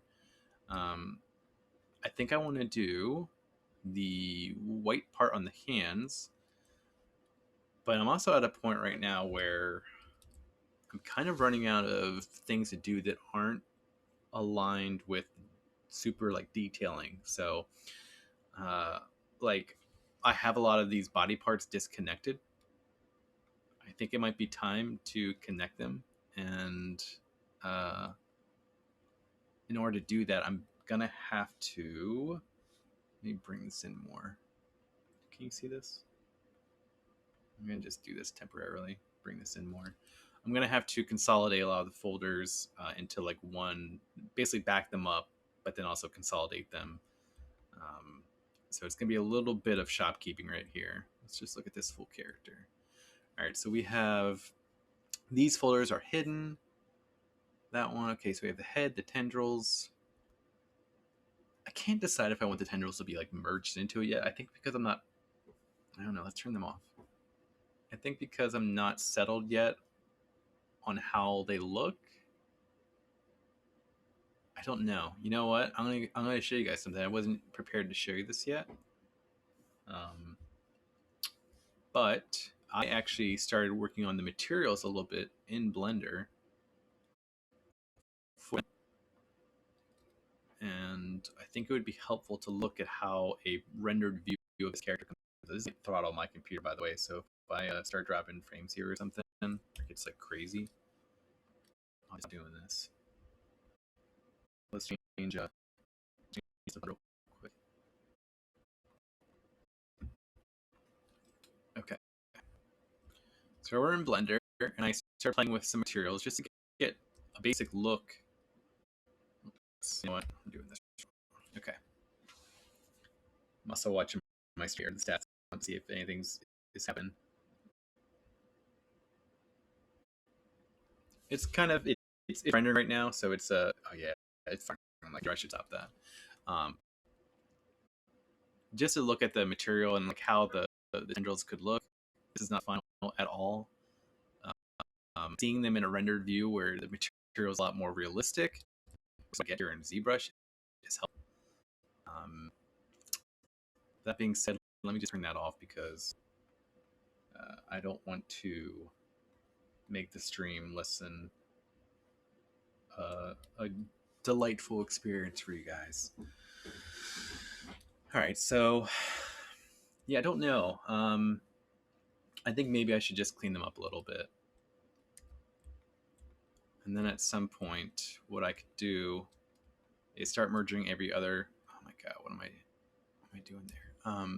Merging all the other parts and maybe leave the tendrils still isolated a little bit.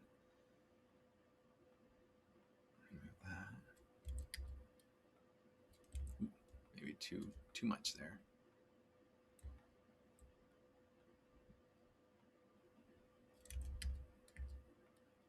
I'm still thinking about that trailer now. Now that I watched it and it's in my head again.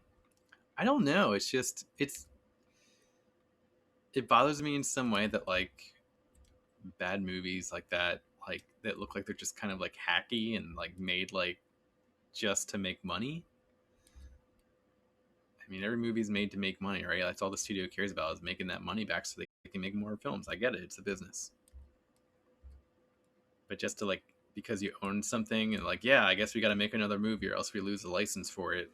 Just make some bullshit real quick. Like, right? That's fine. It's like, man, that sucks. Because that really hurts that hurts the property. It hurts a lot of stuff. Like when a bad movie comes out and then there's a sequel to it that's actually good, like the Suicide Squad recently. Like people still remember that old movie. They're like, oh yeah, I saw the first one and that was some bullshit. So I'm not gonna watch that new one. And then the new one turned out to be awesome. But people don't, they don't follow reviews and the whole movie ecosphere online that will tell you like, oh no, you got this one's actually good. go see this one. Yeah, last one sucked. This one's actually good though. Like, it's hard to come back from a bad movie unless you're Transformers, and then you just keep making bad movies, and apparently that's the formula. It's like, I'll keep making them terrible. But Bumblebee was good. I did like Bumblebee. It's like the Iron Giant, basically. Can't go wrong mimicking the Iron Giant unless you really do a bad job. Okay. I just worry he looks like too thorny, you know? But I don't want to go forward without them, so I think I just need to commit. And it's either going to be something that eventually I feel like does work or it doesn't, and it's just going to be something I didn't like as well executed. Like, I don't want to move forward with this character and just have it be the bulk of the suit. Like, I want to feel like there's more symbiote there than, you know, just the human form. And bring this one down a little bit. I think that's what it is. Like, some of the back ones are just like a little too big. And it is already almost 10 o'clock, so I think we're going to go into overtime a little bit with this stream, but we gotta get moving. Probably shouldn't have done that trailer stuff. Okay. I'm okay with that. I feel like I should have one right here, but I just want to move on from it. Legs, hands, arms, torso, teeth I don't need to worry about. Okay, so I'm going to save a backup file because I'm going to start deleting some stuff. When you start deleting stuff, there's like no going back. There's no going back in ZBrush. When you delete stuff in ZBrush, there's no Control-Z. If you delete it, it's gone. You have to basically open another saved file again. So that's why I always keep a regular file and a backup file. All right, so that was the backup file. I'm now moving back to my main file. Sorry about the saving, pausing, and dialogue stuff.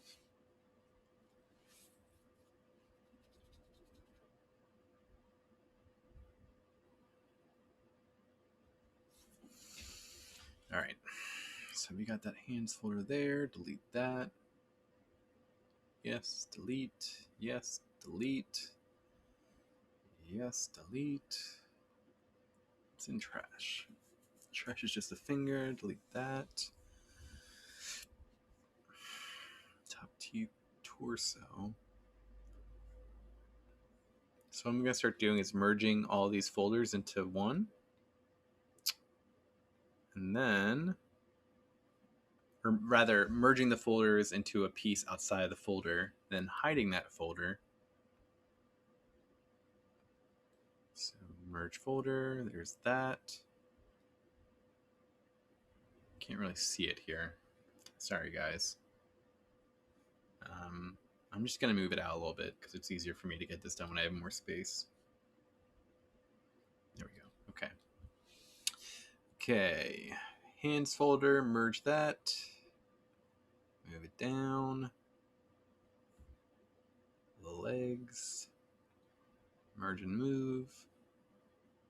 And finally, I'm going to keep the head separate still because I feel like I'm not sure exactly how I'm going to switch out the body on the standard, or rather the two different heads with the body. So until I'm confident about the direction on that, I put more time into. Oh my God, like I heard like a noise. I was like, what is that? Just my jacket. Until I'm more confident about how I'm going to merge the body with the two different variant heads, I'm going to keep them separate. Okay, so first things first, we got an issue. My bad. There we go. Okay. Got the legs. I don't think the legs are really gonna ever change the way that they look now. Like, this is very much I feel like a thighs and up type portrait. I know I'll zoom out and show the full body shot, but like the legs don't need to have crazy different stance. I don't even really care that they're uniform and mirrored.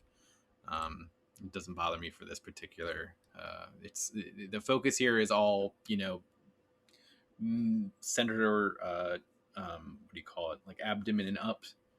That's the focus here. That's where the hand is. That's holding the pan, and then everything above that is what's the focus. All right. So I'm going to go ahead and Dynamesh these together.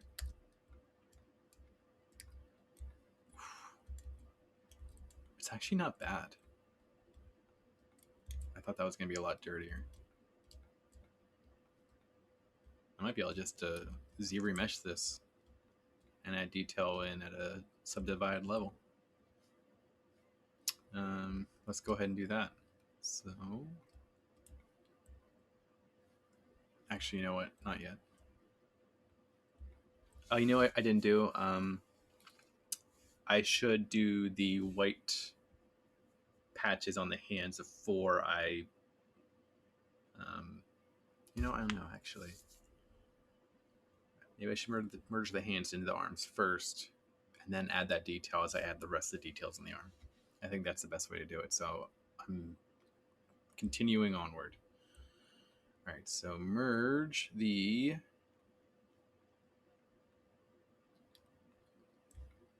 legs with the torso. I gotta get happy here with Eddie's butt, or Venom's butt, because I'm about to merge it, so. Okay. Fun fact, butt was one of the first words I feel like my wife and I tell our daughter. And she says it still, and it's the cutest thing ever.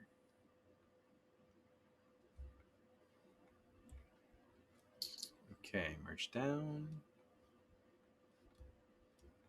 Okay, I'm gonna hide the head here, and the teeth, and this, and that. Let me just move this closer. Ugh.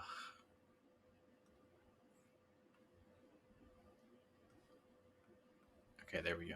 I'm just focusing on the body at this point. I'm gonna turn that off too.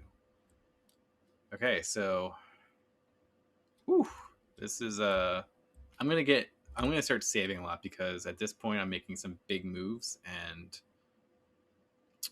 ZBrush does sometimes crash. It's probably an understatement. It does crash a lot, especially when you start dealing with high geometry models.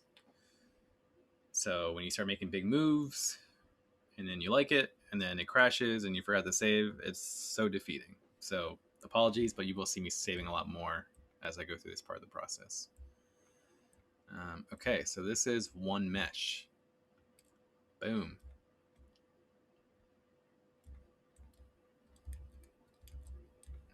Wow. Okay. Let's bump it up a little bit more. Let's go to 300 and see how that looks, because the hands lost some detail there.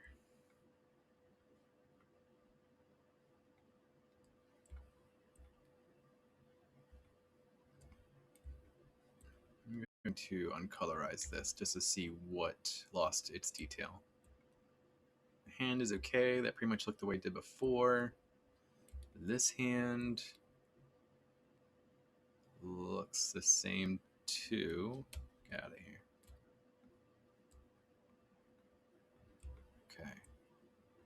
I'm actually just gonna. All right. So I'm gonna smooth this out a bit. I should have smoothed this out here because of what happened here was that the geometry was very small, or was very very little. So what happened is that when I remeshed it such a high amount, it took all that very basic geometry and like hardened it like it's such a weird process, it's hard to describe. But since I didn't smooth that out before, it took it to mean that when I reprocessed the geometry and reset it for a higher amount, that it thought I wanted that kind of like liney look to it. I don't know how to describe it. Sorry, I'm doing a bad job of describing it, but it's a little bit of an error on my end. But I'm not gonna go back and redo it. Just easier if I just smooth it all out. So technique I use, is a little risky, is I'll use the adaptive sculptress mode when things aren't smoothing out as quickly as I want, just because it does preserve the shape of it, but then it also smooths out the geometry a lot faster. In areas like this, where it's just like it feels like it's taken too long, I don't need the crisp lines that were there. I'm going to redo them anyway. I just use that. I used to use Sculptress all the time, and I didn't understand like what the point of using like Dynamesh or what Z Modeler Remodeler was. Like it's like a bunch of similar tools, but once you really start understanding the purpose of them, it's like, oh, yeah, I should probably almost never use Sculptress. Like that's not true, but like, you know, like it's the way I was using it to pretty much I had it on all the time. All the time. So I'd get decent blockouts, but my detail, like I was just going back and forth by adding detail, and then I would take it away and then add detail, and it's just like it was a really not great way to go about sculpting. Let me go ahead and hide that.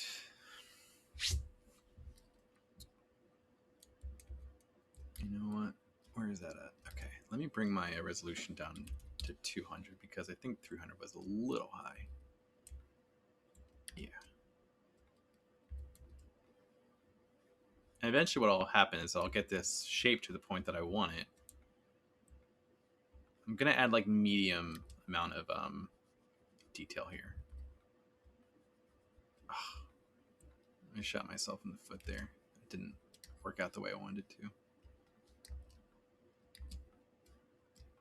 Turn that back off. Smooth out this. This is probably the most boring part though, watch.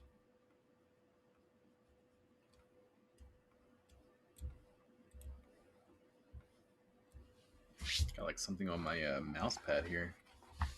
It will not come off.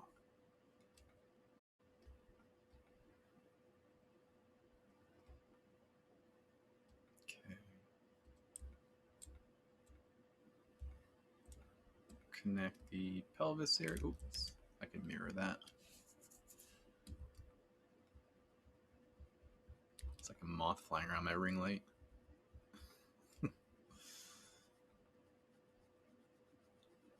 Smooth this out like crazy. Even more. Oh man.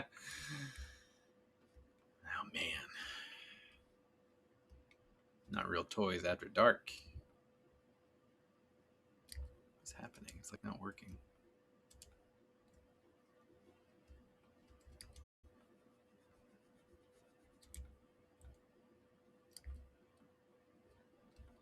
Ooh. Too much. I don't know how to do butts. I'm just gonna be real. It's a little thick there, huh?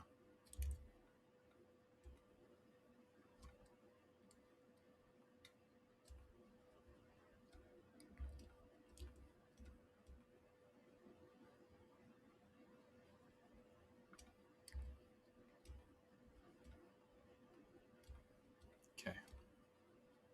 Smooth that out. Smooth that out. Okay. So this part I need to bring back on the it's just like a little too separated still.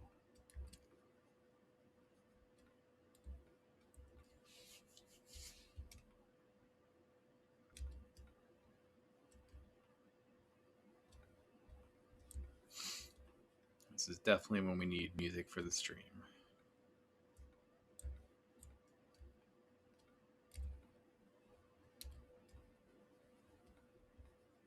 Okay, right here. This area is a little sharp. Need to bring this in a lot. I'm probably gonna have to resculpt this because that just wasn't great.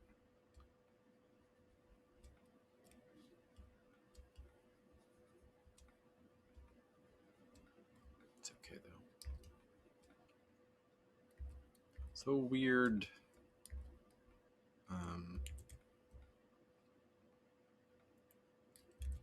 Weird like pose.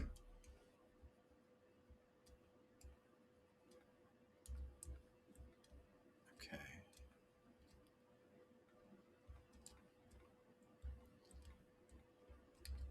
So what I need to do now is refine the muscles a bit. add some sharpness there, really stylize the body up. I'm just about adding like very precise lines and muscle definition, which is, I will be honest, in itself, trial and error process for me. Like I don't know, what's the word? Oh my god, I'm totally blanking because I'm also trying to focus while I do this. I don't know what the word is I'm looking for. It is anatomy. I'm looking for the word anatomy. I am not an expert on anatomy. I know it's an important part of it. I would definitely say that anatomy is huge for sculpting. And if you are getting into this, learn it. I have taken courses on learning it. I watched videos. I've bought courses for it. I practice it. It's just something that like I don't do a lot, so it's like a muscle that I don't get to flex very often. Like this is not a character. I mean, I have done some muscled characters before, but it just feels like such a unique experience every time that it's hard to remember like what made the last one successful. Like, oh, that worked out really well because of, yeah, I really did a good job defining the pectoral muscles. You know, like, oh, okay, yeah, that.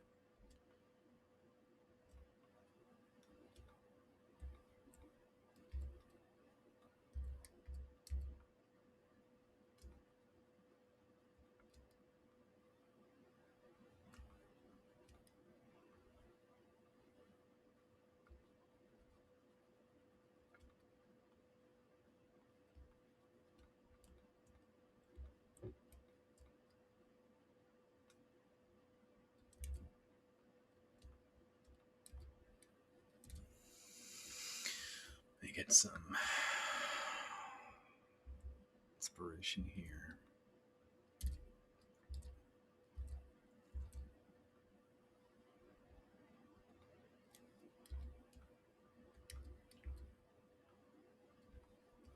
So I'm going to be a little quiet during this part because this is definitely a heavy, concentrated part where I really got to think about every line that I'm making and how's it going to connect to the next piece.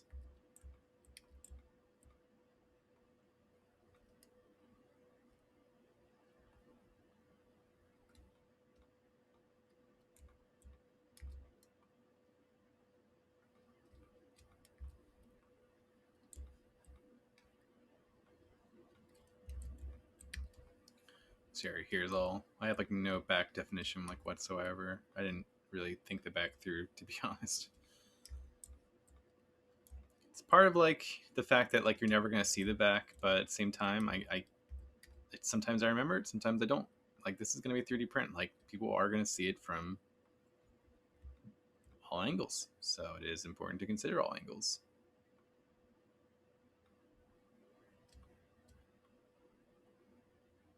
Chest is always my favorite area to do when it comes to like muscles. It's just like it's so like plain. It's like such an island.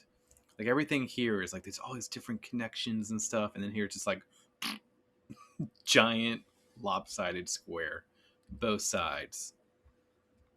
And there's like more in that space than that, but it is pretty simple. And I'm not saying like it's easier to do. Like it's still hard to do that space, but it's just funny to me like that's like so front and center, just like this giant slab of meat. Like, oh, there it is, done. Trying to get some ab definition in here, but I'm not sure what brush I should use for it. I don't want to go overkill with it. Like Venom is ripped, but I feel like more so he's like naturally ripped. He's like the washboard abs I don't think are as like natural, you know? It's like that's you know, you're doing a lot of like medicine ball like curls and stuff. So I don't want to go too crazy with that.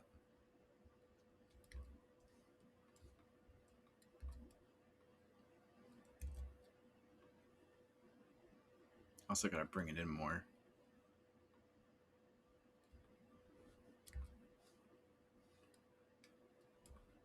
I'm going to mask this and just bring it in just a tiny bit.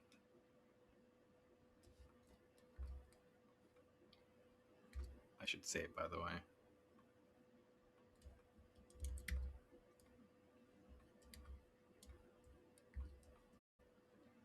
Okay, let's give it a save. I am fucking up these hands so much, I bet. Yeah. Okay. See, this is actually a good example of probably why I should have waited to merge the hands in, because every time I remesh this, it's losing a little bit of the mesh integrity in the really tiny areas. But I don't have to worry about that. If need be, I can just chop the hands off and like bring them back in and you know, re-merge them in.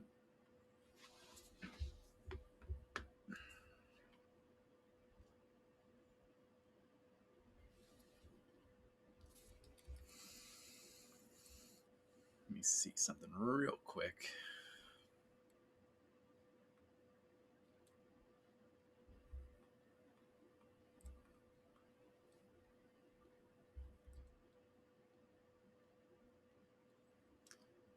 Okay.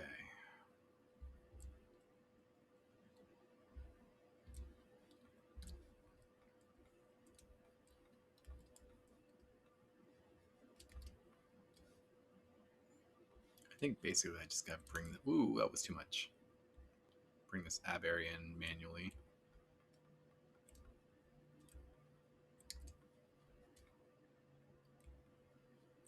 Ooh, kind of messing this up. I'm kind of messing it up.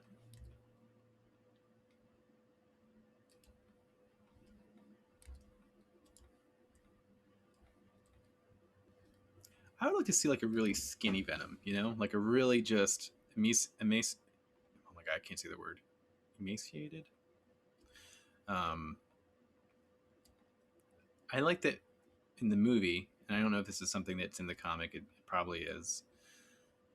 How they address the fact that like Venom like truly is a parasite. Like he consumes Eddie Brock from like, you know, the inside out, and you know, it's not great for him. Now Venom has the ability to fix his body, so it's kind of like, you know, just it's fine as long as Venom stays around. Which I heard, by the way, that in the next one that Venom and Eddie kind of like have like a little breakup or something. I don't know. So I'm curious how like Eddie survives being like, can he survive being away from or a part of it after having been joined to Venom for so long? Don't know. Guess I'll have to watch the movie and see.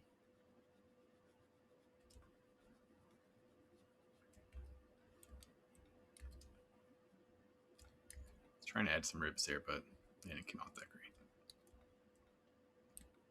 This is like where my limit, so to speak, you know, my ability as a sculptor comes out a little bit more, shows a little bit more, because I'm still learning here, still learning the ways to make like stylized sculpts and stuff. It's good to get reference. So I'm just going to look up some stuff real quick here. Okay. Let's see if I can pinch these muscles.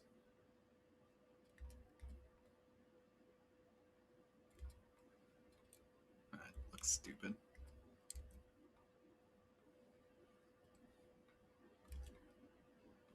Oh my god, is this... Yeah, I probably should have... Okay, learning experience here. Probably should have like done this part a little before I merged it all together, but it's fine. I gotta bring that focal shift down. It's like too big.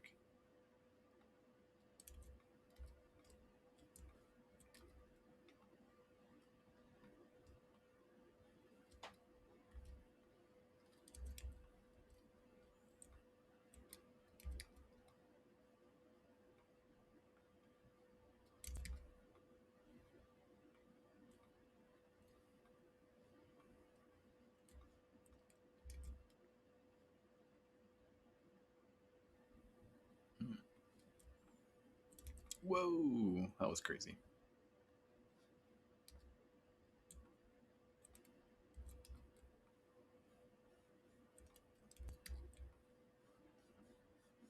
Just trying to see if I can bring out like these kind of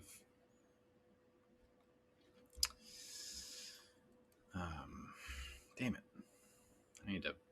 I'm getting a little sloppy here because what's happening is that I'm getting frustrated. When that happens, I start looking quicker for solutions to what's upsetting me. Not upsetting me, but like making me feel like I'm not getting it right. And as a result, I start getting sloppier. As an error in my technique. And I'm bringing it up because I think a really good way to fix that type of issue is to acknowledge it, think about what you're doing, slow down, and then come back in with a different approach. I need to bring this muscle is like way too. Like, it's weird. It didn't look that big from like a front perspective, but anytime I turn it to the side, I'm like, it's a little much. Let's bring the head back in here. Not that one. Okay. I guess I'll bring the teeth. It's just weird to see him like without the teeth,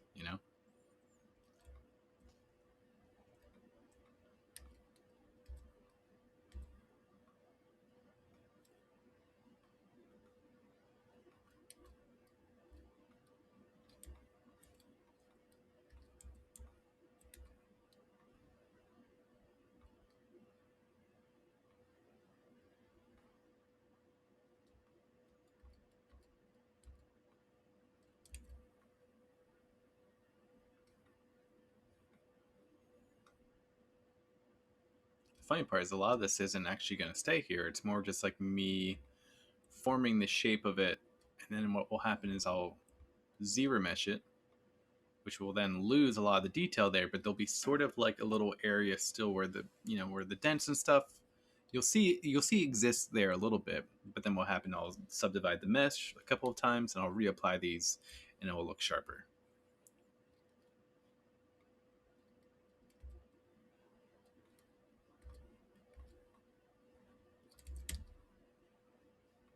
Let me get some stuff up here on screen. Give me 1 second. I want to get some stylized muscle inspiration up here on screen for me because it's such a good thing to like check out while you do this. Get some inspiration, check it out, see where other people are doing it right, get an idea of how you're doing it wrong. Trouble is there's so many different approaches.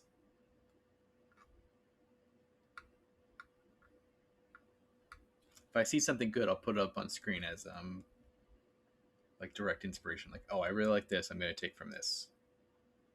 But I don't have a lot of, surprisingly, muscle-bound Hulk-like creatures in my inspiration folder.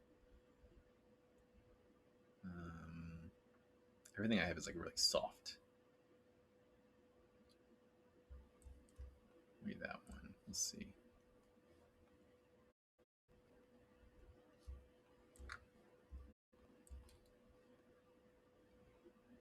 Yeah, not so much. Okay.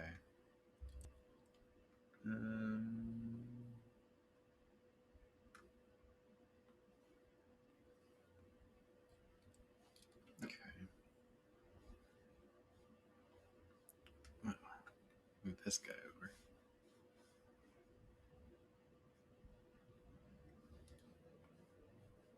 What's going on there?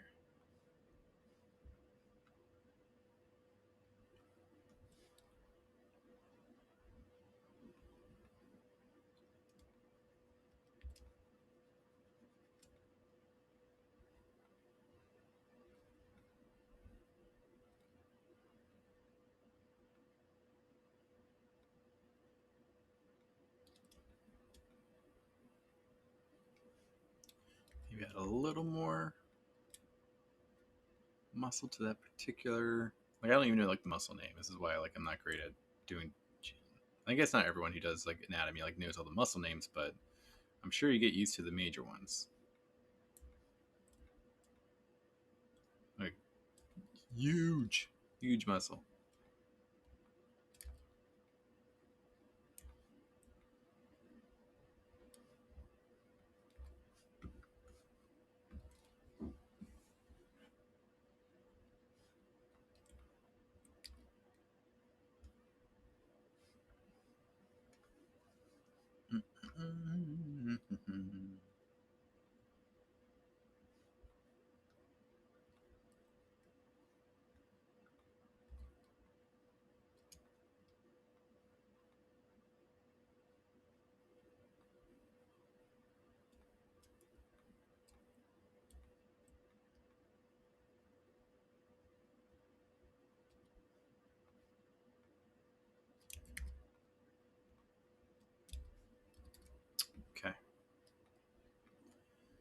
Let's see here.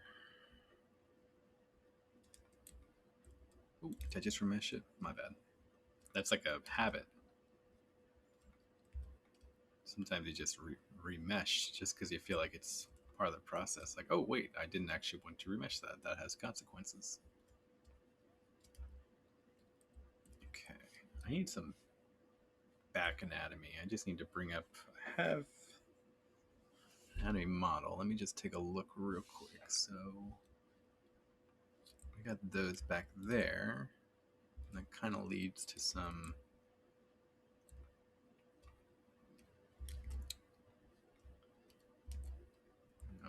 Ooh, I hate that brush. It's a good brush, but it's not for me. Like I don't use it for my stuff.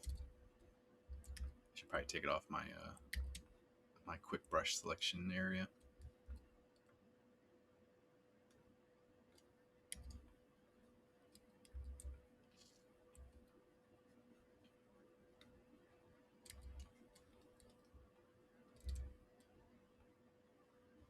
Okay, and that goes up like that.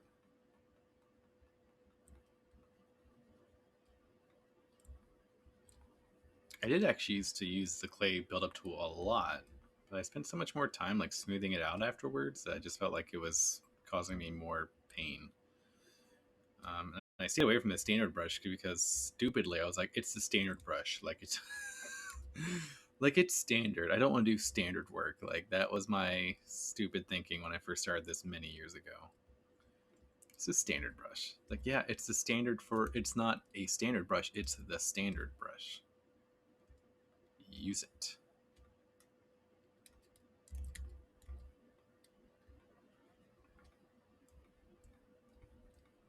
Got to flatten that out a bit.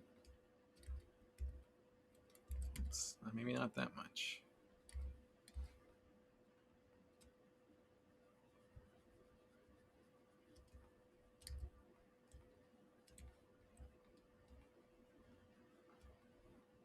I'm just going to flatten that spine out because that didn't come out right.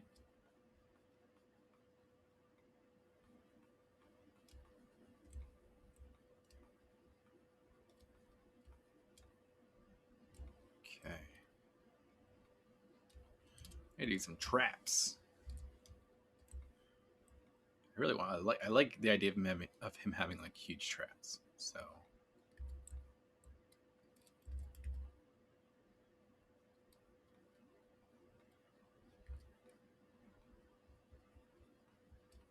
I hope I'm saying the right muscle, by the way. I think it's traps, but I don't know. Never learned. Never learned the whole bodybuilding, you know, like, oh, you gotta work out your traps, bruh. I think that's what they're called. It doesn't look good.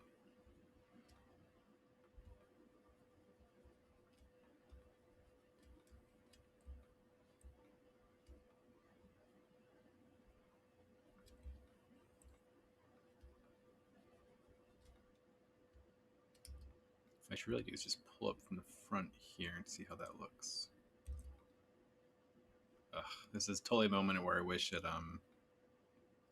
ZBrush let me see my mesh from two different like I want a front and then I also want, but I want to be able to edit from the back because that's what I'm looking for. I'm looking to see the front presentation, but the back is the area I need to actually work on.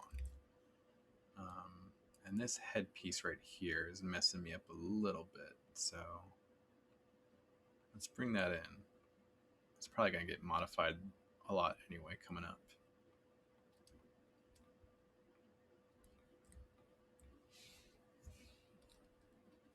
Okay.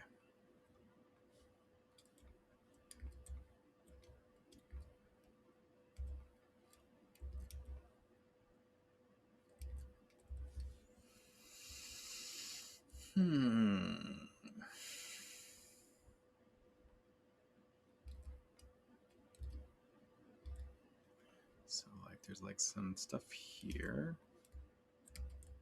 Oops, that's not what I meant to do. I meant to do that.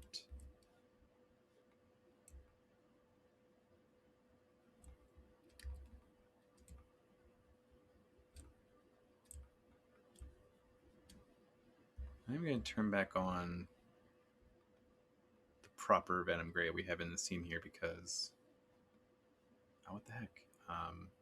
It's throwing me off a little bit.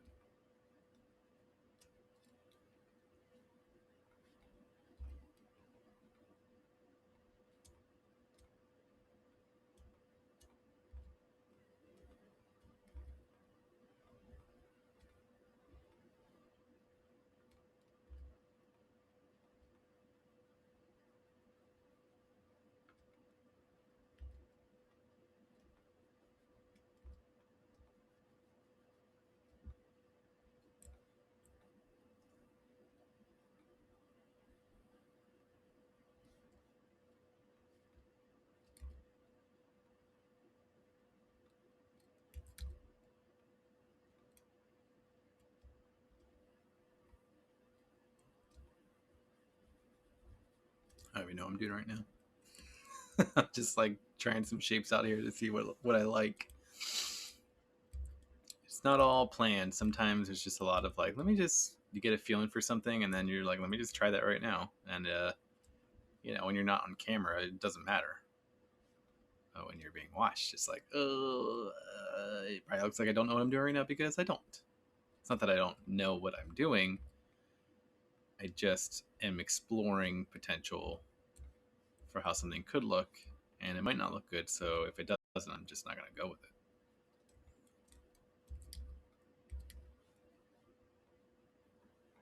Go back to that, just easier to see a little more right there.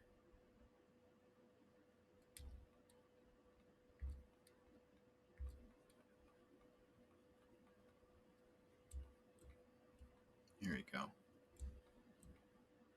A little weird, but also I kind of like it.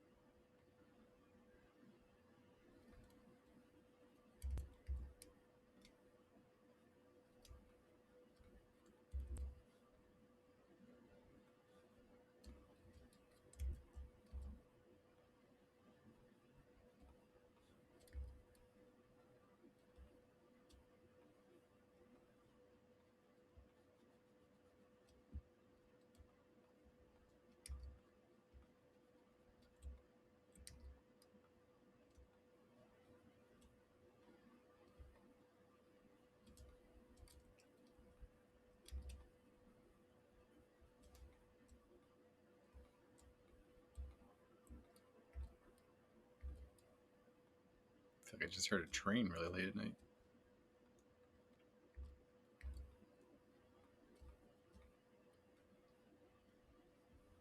Let's make sure I turned it back from just chatting before when we were watching the trailers to art. I really wonder how impactful those titles are in Twitch because I feel like my stream is just as much a art stream as it is a just chatting stream. Like, I wouldn't mind if it was just considered just chatting, and people just came on my stream to like.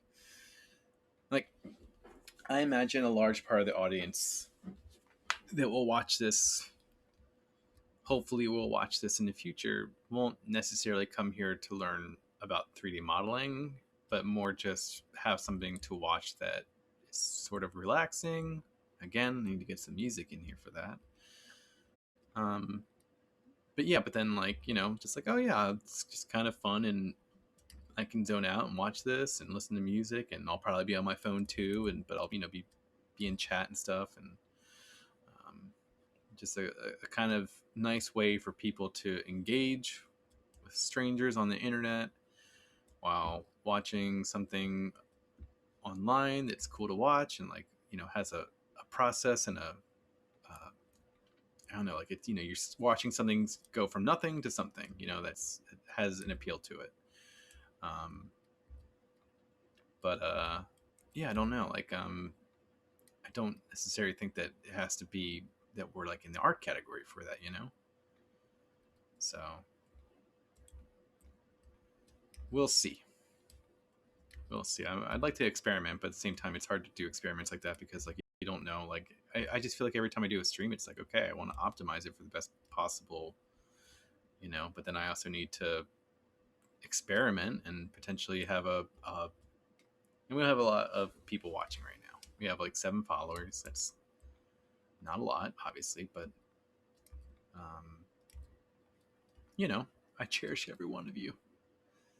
I actually really do. I do appreciate it. It's really nice. But at the same time, like, thinking about how to get more exposure, how to get more people to engage and work on stuff that they might want to see. And yeah, I want to make sure that people that want to watch stuff that I make are able to find me, basically. And I'm not sure that even just being in the art category is the right place. I am sure if I put my work into chatting, some like troll would come and be like, "Oh, you're in the wrong category, bro." I'd be like, "I guess so, but you found me, so maybe not."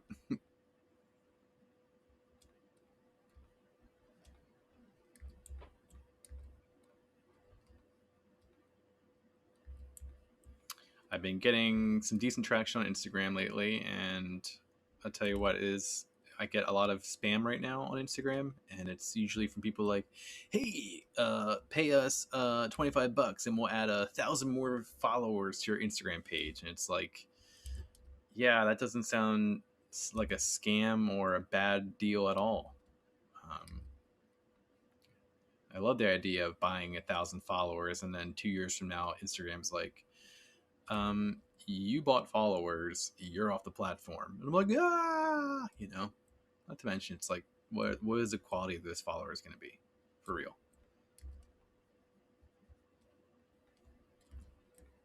It just blows my mind that that's like a thing that people are still doing.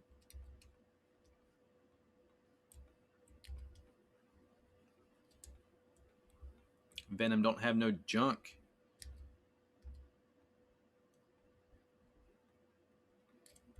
Is that like a double negative? Venom don't have no. So Venom does have junk.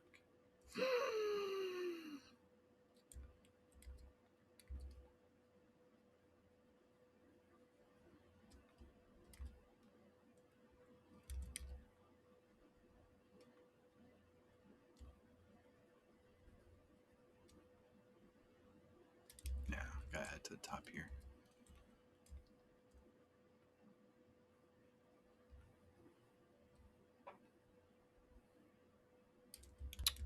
What is going on with that brush?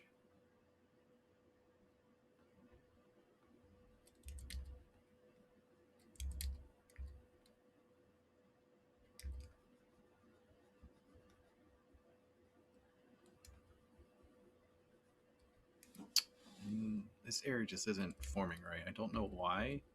I'm just not hitting it right. I think my ab sizes are off. I'm going to look at it tomorrow when I have more time. I don't want to get stuck on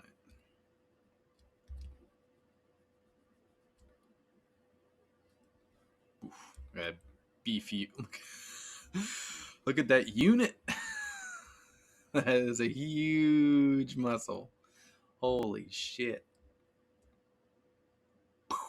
Look at that. It's like, it's big there, but then when you look under. Oh my god, it looks like a meteor. I'm just gonna smash into my ZBrush scene and delete everything. Speaking of which, I should save.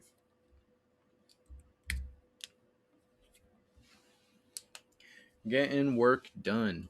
It's 10:35 right now. I'm gonna stream till 11, and then I'll shut it down because I do need to get some sleep.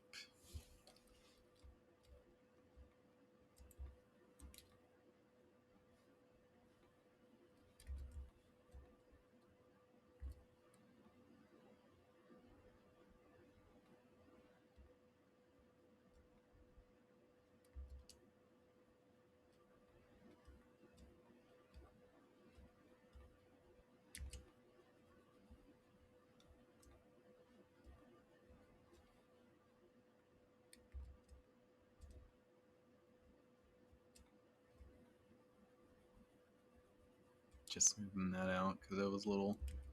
Oh, what the shit! I pinched it a little too hard.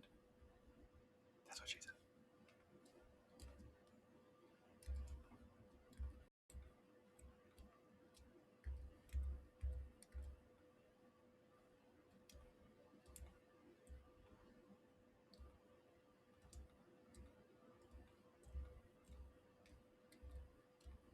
Gotta smooth this out a lot. It's really rigid, but I guess that's okay. All right. And the thing is, like, the suit itself is going to have a very unique look to it. You know, like, sorry, I'm just taking a second here to look at this. I'm kind of feeling it. So the muscle definition I'm seeing in the lighter material is not necessarily how it's going to show up. So I got to bounce back here to the dark material look and just get an idea of, like, is this looking good? Is this right? Like,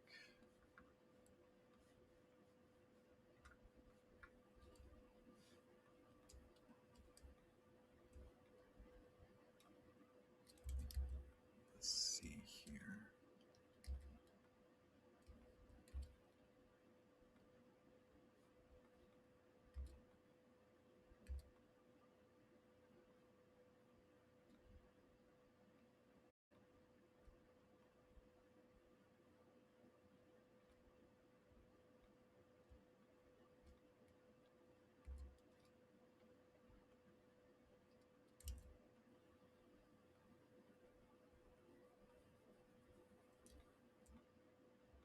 There we go, something like that. I think what I was missing was like a little bit of like it's not a muffin top, but it's like the bodybuilder's like muffin top. It's like this the last little bit of muscle, just like I gotta fit in there.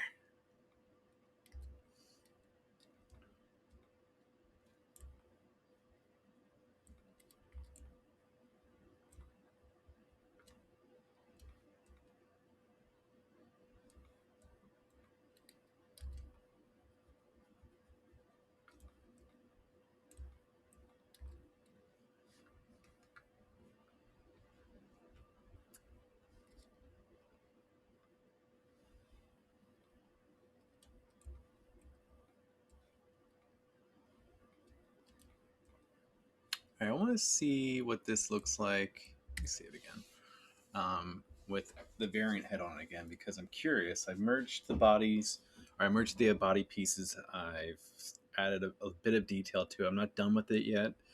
The Venom head standard looks decent on it. I mean, that very much looks like Venom. But let's take the teeth out, add Eddie's head to it, Eddie's jawline. I just want to see what this character looks like. Let's add the props back in too. Okay, I need to add the chest emblem there. It's going to be interesting because, again, that's like really up for interpretation. Venom comics.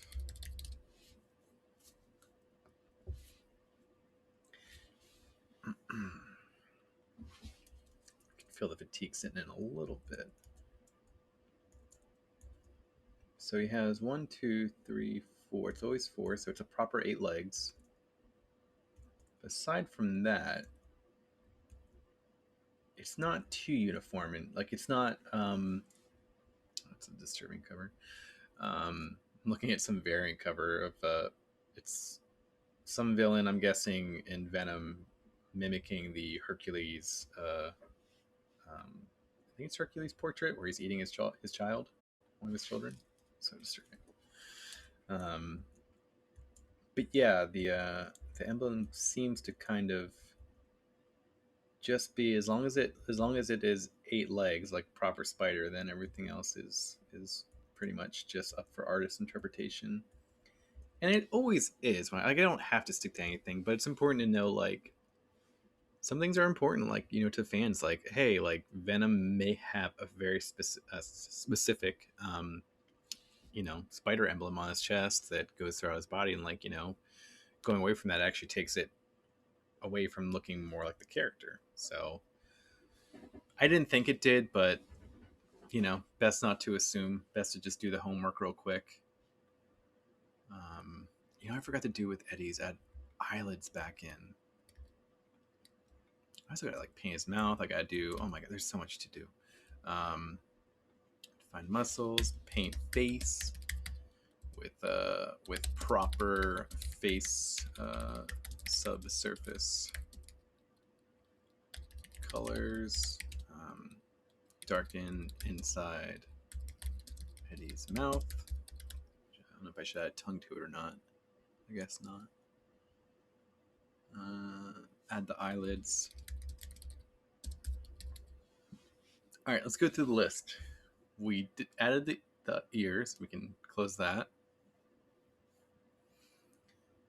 Added Venom's head around Eddie's head a little bit better. Did that. I'm really happy with that. Add more teeth to the bottom of Eddie's variant. Did that. Make spatula, make better pan. I think I'm just going to do that stuff in Blender. I just prefer to do hard surface modeling in Blender. The irony is that then I have to bring it back to ZBrush to like merge it all into one piece when it comes time to do the 3D print, but that's a whole other process that I just basically will do off stream, so it doesn't matter. Add more definition to jawline. I think that applied for the headpiece of Venom, and I think I already did that in the last stream, so I might be able to just check that off. Let's close this off for a second. Head, teeth, teeth. Okay, so I'm not gonna say I have it done yet because these two pieces aren't merged yet.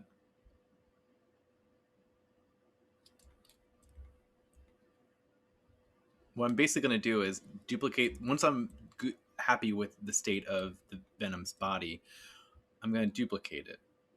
And then I'm gonna have one that I merge to the standard head and one that I merge to the Eddie Brock head, and then I'll basically just have two different meshes that I import and export into Blender.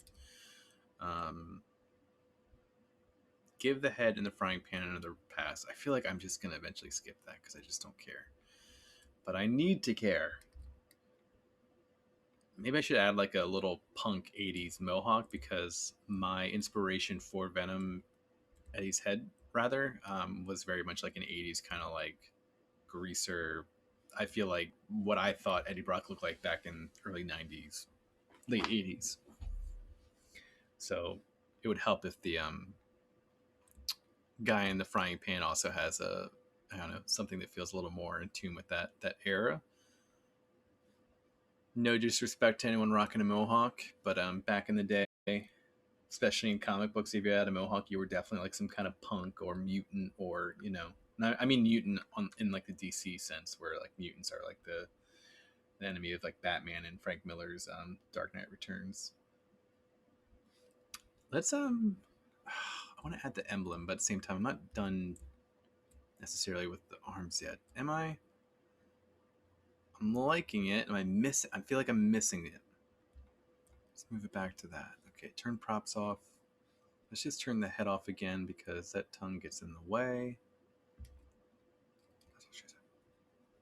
I'm watching too much Office again.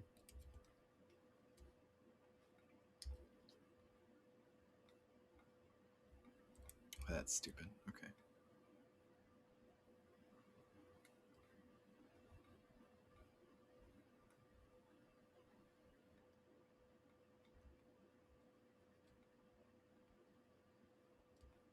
Man, I'd be so nervous to take this stuff to like a Comic-Con and like have someone review it, like a portfolio review. I've seen fun fact. Holy cow, fun fact. I just could break this out in stream. I was in Comic-Con, the movie, A Fan's Hope, and like the first minute, yeah, you can see me walking around the con floor. I'm not like in it like as a person that they interview, but I was at Comic-Con the year that they filmed that, and yeah. But yeah, like they have like these, at cons they have portfolio reviews, or basically you pour your heart and soul in a portfolio, and it's everything that represents your current skill level and what you are and what you could be, you know, to some degree. And then someone, you know, looks at it and goes, "You don't got it, kid, and you never will." It's definitely not how it goes, but um, just watching that movie, Comic-Con, Fans Hope, just the way that like a couple people in that just dispassionately kind of reject one of the main characters' portfolio, who had a really good portfolio. I'm like, I would hire that dude. Um, it's brutal. Just like, God damn, gatekeeping here is insane. It's just unfortunate because that guy goes back home and he tells all the people, you know, that he didn't get an opportunity, and they just must all think to themselves, like, what the hell? Why not? You're like super talented. You're like amazing. Like, dude, like they're blind. That's what I would say if that was like, you know, my kid. Like, they're blind. Go make your own comic. Fans will love it. You'll find you know, your niche or your, you know, your audience. Like, don't worry, dude. Like, it's gonna happen for you. But I get it. You gotta sell books. You gotta get like the best of the best talent in there, and I don't know.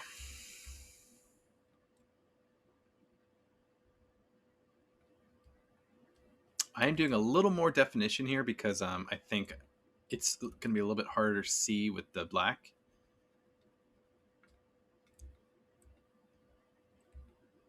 Tell you what, I'm not saying the hands are perfect, but I do like them.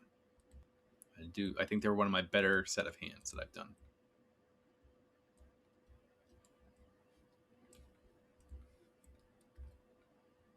And I only gave him 3 toes, and I feel like I should give him 4, but like, I don't even care. It's fine. He's a symbiote. Maybe he's evolved to be like, Eddie, you only need 3 toes. I should stop doing that. I know. It's just fun to do. Also, I am a dad, so I can be corny. I have the license to be corny. It's pretty cool to say I'm a dad, by the way.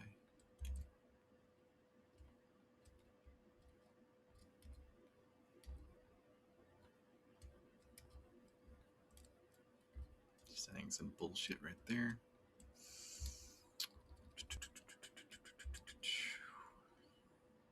Time does fly. I will tell you that.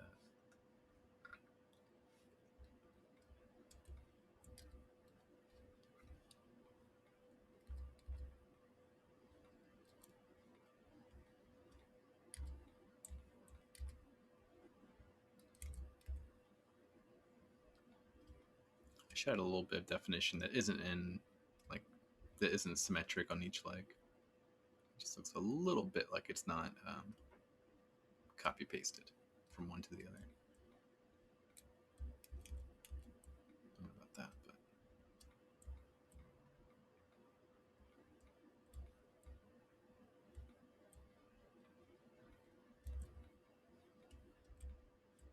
I do still want to add a spine to him. I don't know why. It's not necessary. I'm really curious if like some other artists feel that way. Like, if it's like something they do, I'm like, I don't have to do it. I never do it right. I can't say it's ever necessary, but a part of me just like wants to do it because, yeah, I just like, I like doing it. I just want to put that into my work. Here we go. Yeah, I just need to make the lazy steps go up a little bit. Mm-hmm.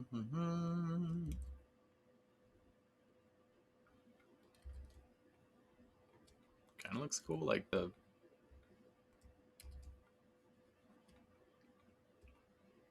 worked out. Cool.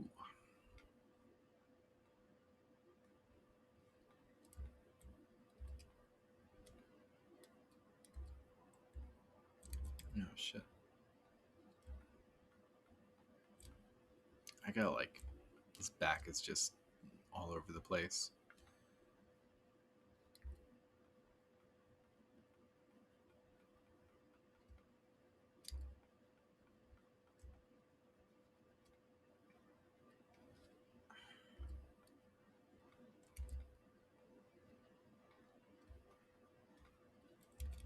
I thought I turned that symmetry off. Damn it. I don't want it to be the same because the arm moves differently on that side versus the other. I don't even... Is that a muscle? I don't know. I'm making it one.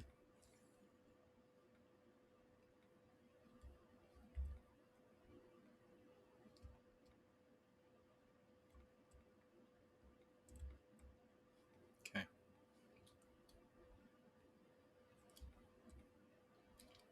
I'm going to fix Eddie's neck here because it is busted. Busted. Busted is a fun word.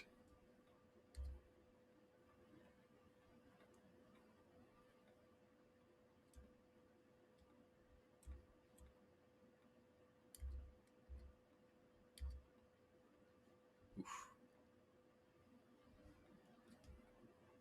It's hard to see. It's like, I feel like I'm working in the dark sometimes with this character. Like, hey man, you really didn't do... I couldn't see anything. Like, no, I was just about to tell you that it's really... No, I couldn't see it, okay? Leave me alone. I tried my best.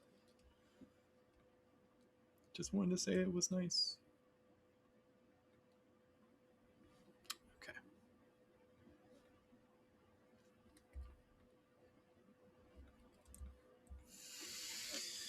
Oh, lordy. Oh, sorry, I cracked my knuckles so much. Excuse me.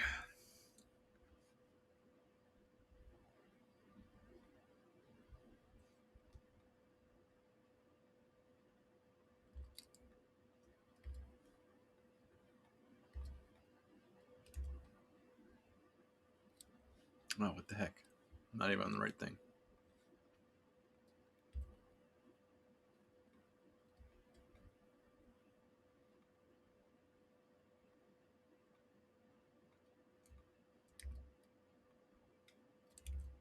I do get a little carried away with the details sometimes, I think, and it's one of the things I have to work on, but I don't know. It's like when I look at it, I just feel like it's not enough, you know? I'm like, I don't know. Is there enough there? I don't know. Is there enough going on? Does it feel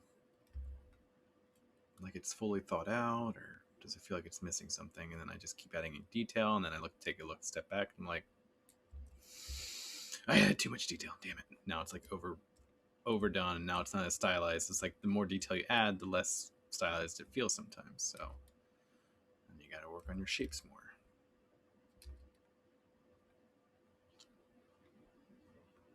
Like I'm doing right now.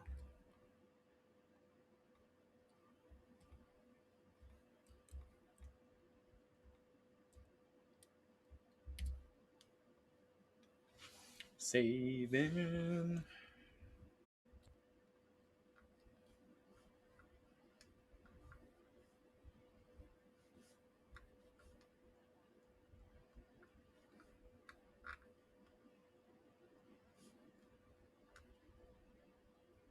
Okay. Give me just 1 second.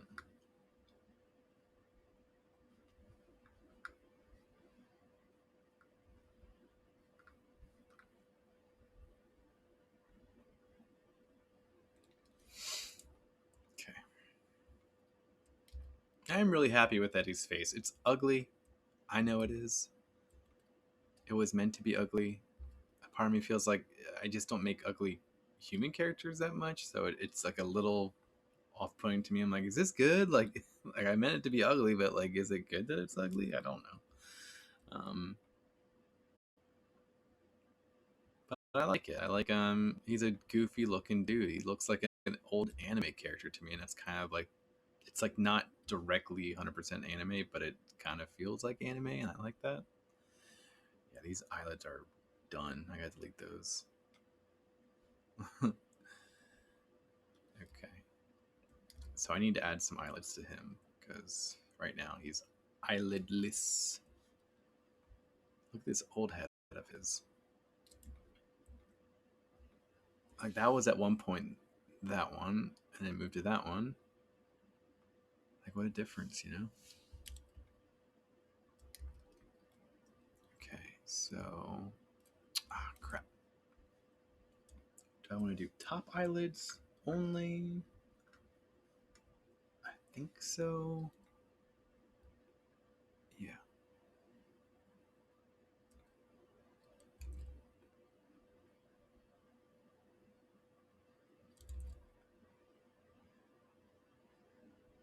Come on. It's hard to get like even because it's not even. My perspective is not like it's not going to get the whole area evenly. The hell is that a mask? Oh shit. Oh shit, mirroring was on the whole time, huh? I did not know that.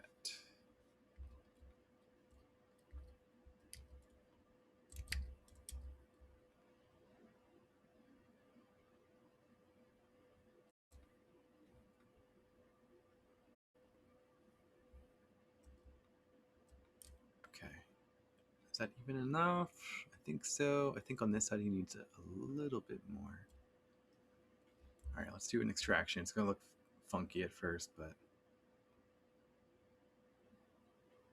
bring it down to 2. Down to 1. 0. Add another. Okay, we got to bring it up to 1 again. If it's too thin, then it gives me, I can't work with it because as soon as I thin it out, it's just gone.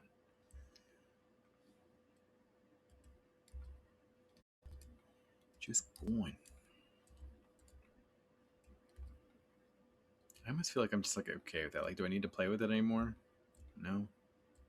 All right. Maybe inflate it.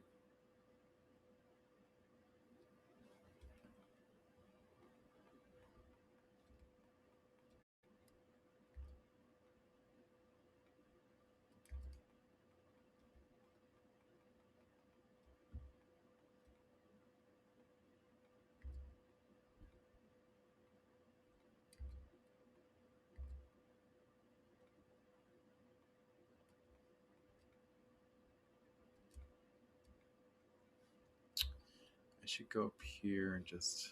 This eyelid's a little hard to see, and it's just because. Oh. Actually, it's not bad.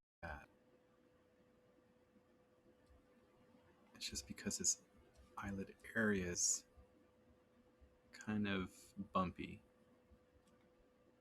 Can't really tell from far away, but it is, and it's making it harder to see the detail of the eyelid, which is like not that important, but when you see like a part of it and the other part of it clips out of view, it looks a little weird. Like you don't know if it's there all the way or just missing it. Okay, there's one more thing I want to do to the eyes. Is just kind of flatten out this space right here. Flatten out that space. Kind of just makes the eyelid sharper. It's weird how sometimes I say things like a question. It just makes the eyelid sharper, question mark? Like, I phrased it like a question even though it wasn't. I like the idea of like looking back a year from now at like this stream and just seeing like how much I hopefully improve with how I'm able to speak to myself on camera,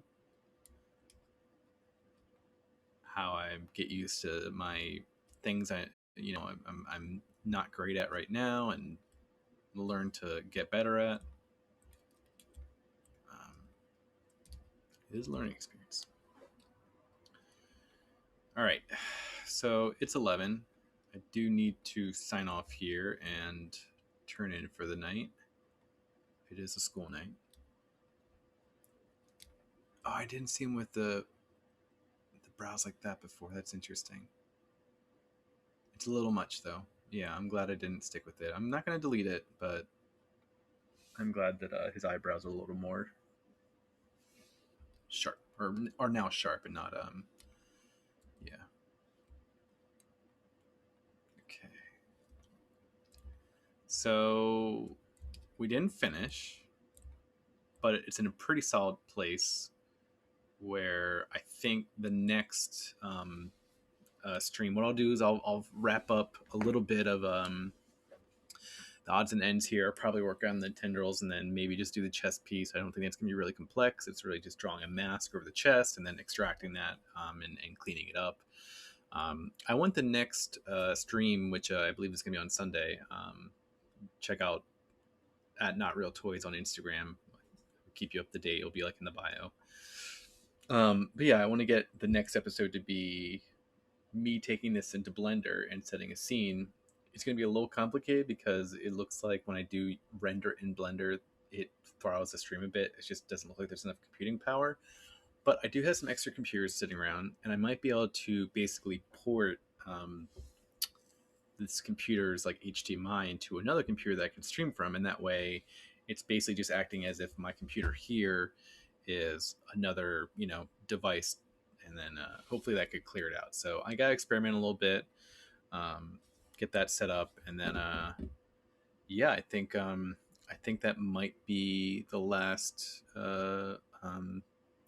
episode. I keep calling them episodes, but last part of the Venom stream up this upcoming Sunday. So it's looking good. I like it. Still some, things that could be sharpened up and improved on.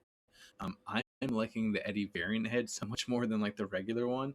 Not that it's just more interesting to me, like his face coming out and then like the Venom, like jawline. It's like, it's just cool. Like, I like it. I think if I was to print one or the other, I would definitely print this one and keep this one on my desk. It's more fun for me to look at. So, yeah, I'm really happy with this. I'm really happy with this being the first stream I did, because the character, sometimes faces are hit and miss, and I wanted to do something on this stream that was a little more unique and not so much a caricature of someone famous where I would spend a lot of time on stream trying to get their face right and just feeling like, ugh, like I want to do something that is very much me. Like I created this, it came from my head. Not create Venom, but like I created what the look was going to be like, and drew influence, yes, but then also the direction was completely on me. So yeah, it's in a good place. Let's put the tendrils back on just for a second here. Don't know. Now that I had them off for a second, I don't know. I might keep them off because I'm okay with it. Maybe it'll be I don't know, maybe it'll just be something I just keep off, especially for 3D printing. It just adds a complexity to it that I don't particularly feel like dealing with. Like these are just gonna snap off. You just like touch them with your finger with most like 3D print. Like rather, I use a resin printer, so like I can look at this right here. Like it probably won't even print right. So it might just be good to kind of leave it off and focus on other things. So let's go through the checklist. Add eyelids, did that. Didn't paint the face. Still a lot of stuff to do. Define muscles, yes. I'm going to say define leg muscles more because I think the back calves need work.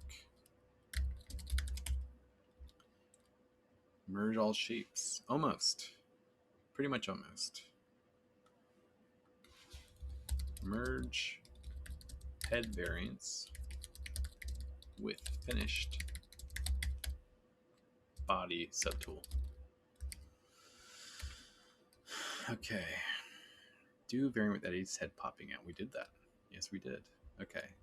So I take some stuff off the list and then I add some more stuff, but the list is becoming a much smaller list of smaller items, and all the bigger items are definitely getting checked off. So good stride. We've been hitting a good stride. Okay. So that does it for the stream. 11:05. Streamed for 3 hours and 38 minutes. A good run. If you're here for the stream, thank you so much. I really appreciate you guys tuning in. One more sticker, we'll add. If you're watching and you want some stickers, just email me at hello at notrealtoys.com. Give me your name and your address, and I'll mail you some stickers for free. Just to thank you for supporting the channel. And we'll be back here, I believe, on Sunday, unless I say otherwise, on Instagram. Follow me at Not Real Toys on Instagram. That's where I post the most at, outside of Twitch. But I think we'll be back here on a Sunday at 7:30 p.m. Finishing this guy up, or getting him ready to finish up. That is it. Have a good night, guys.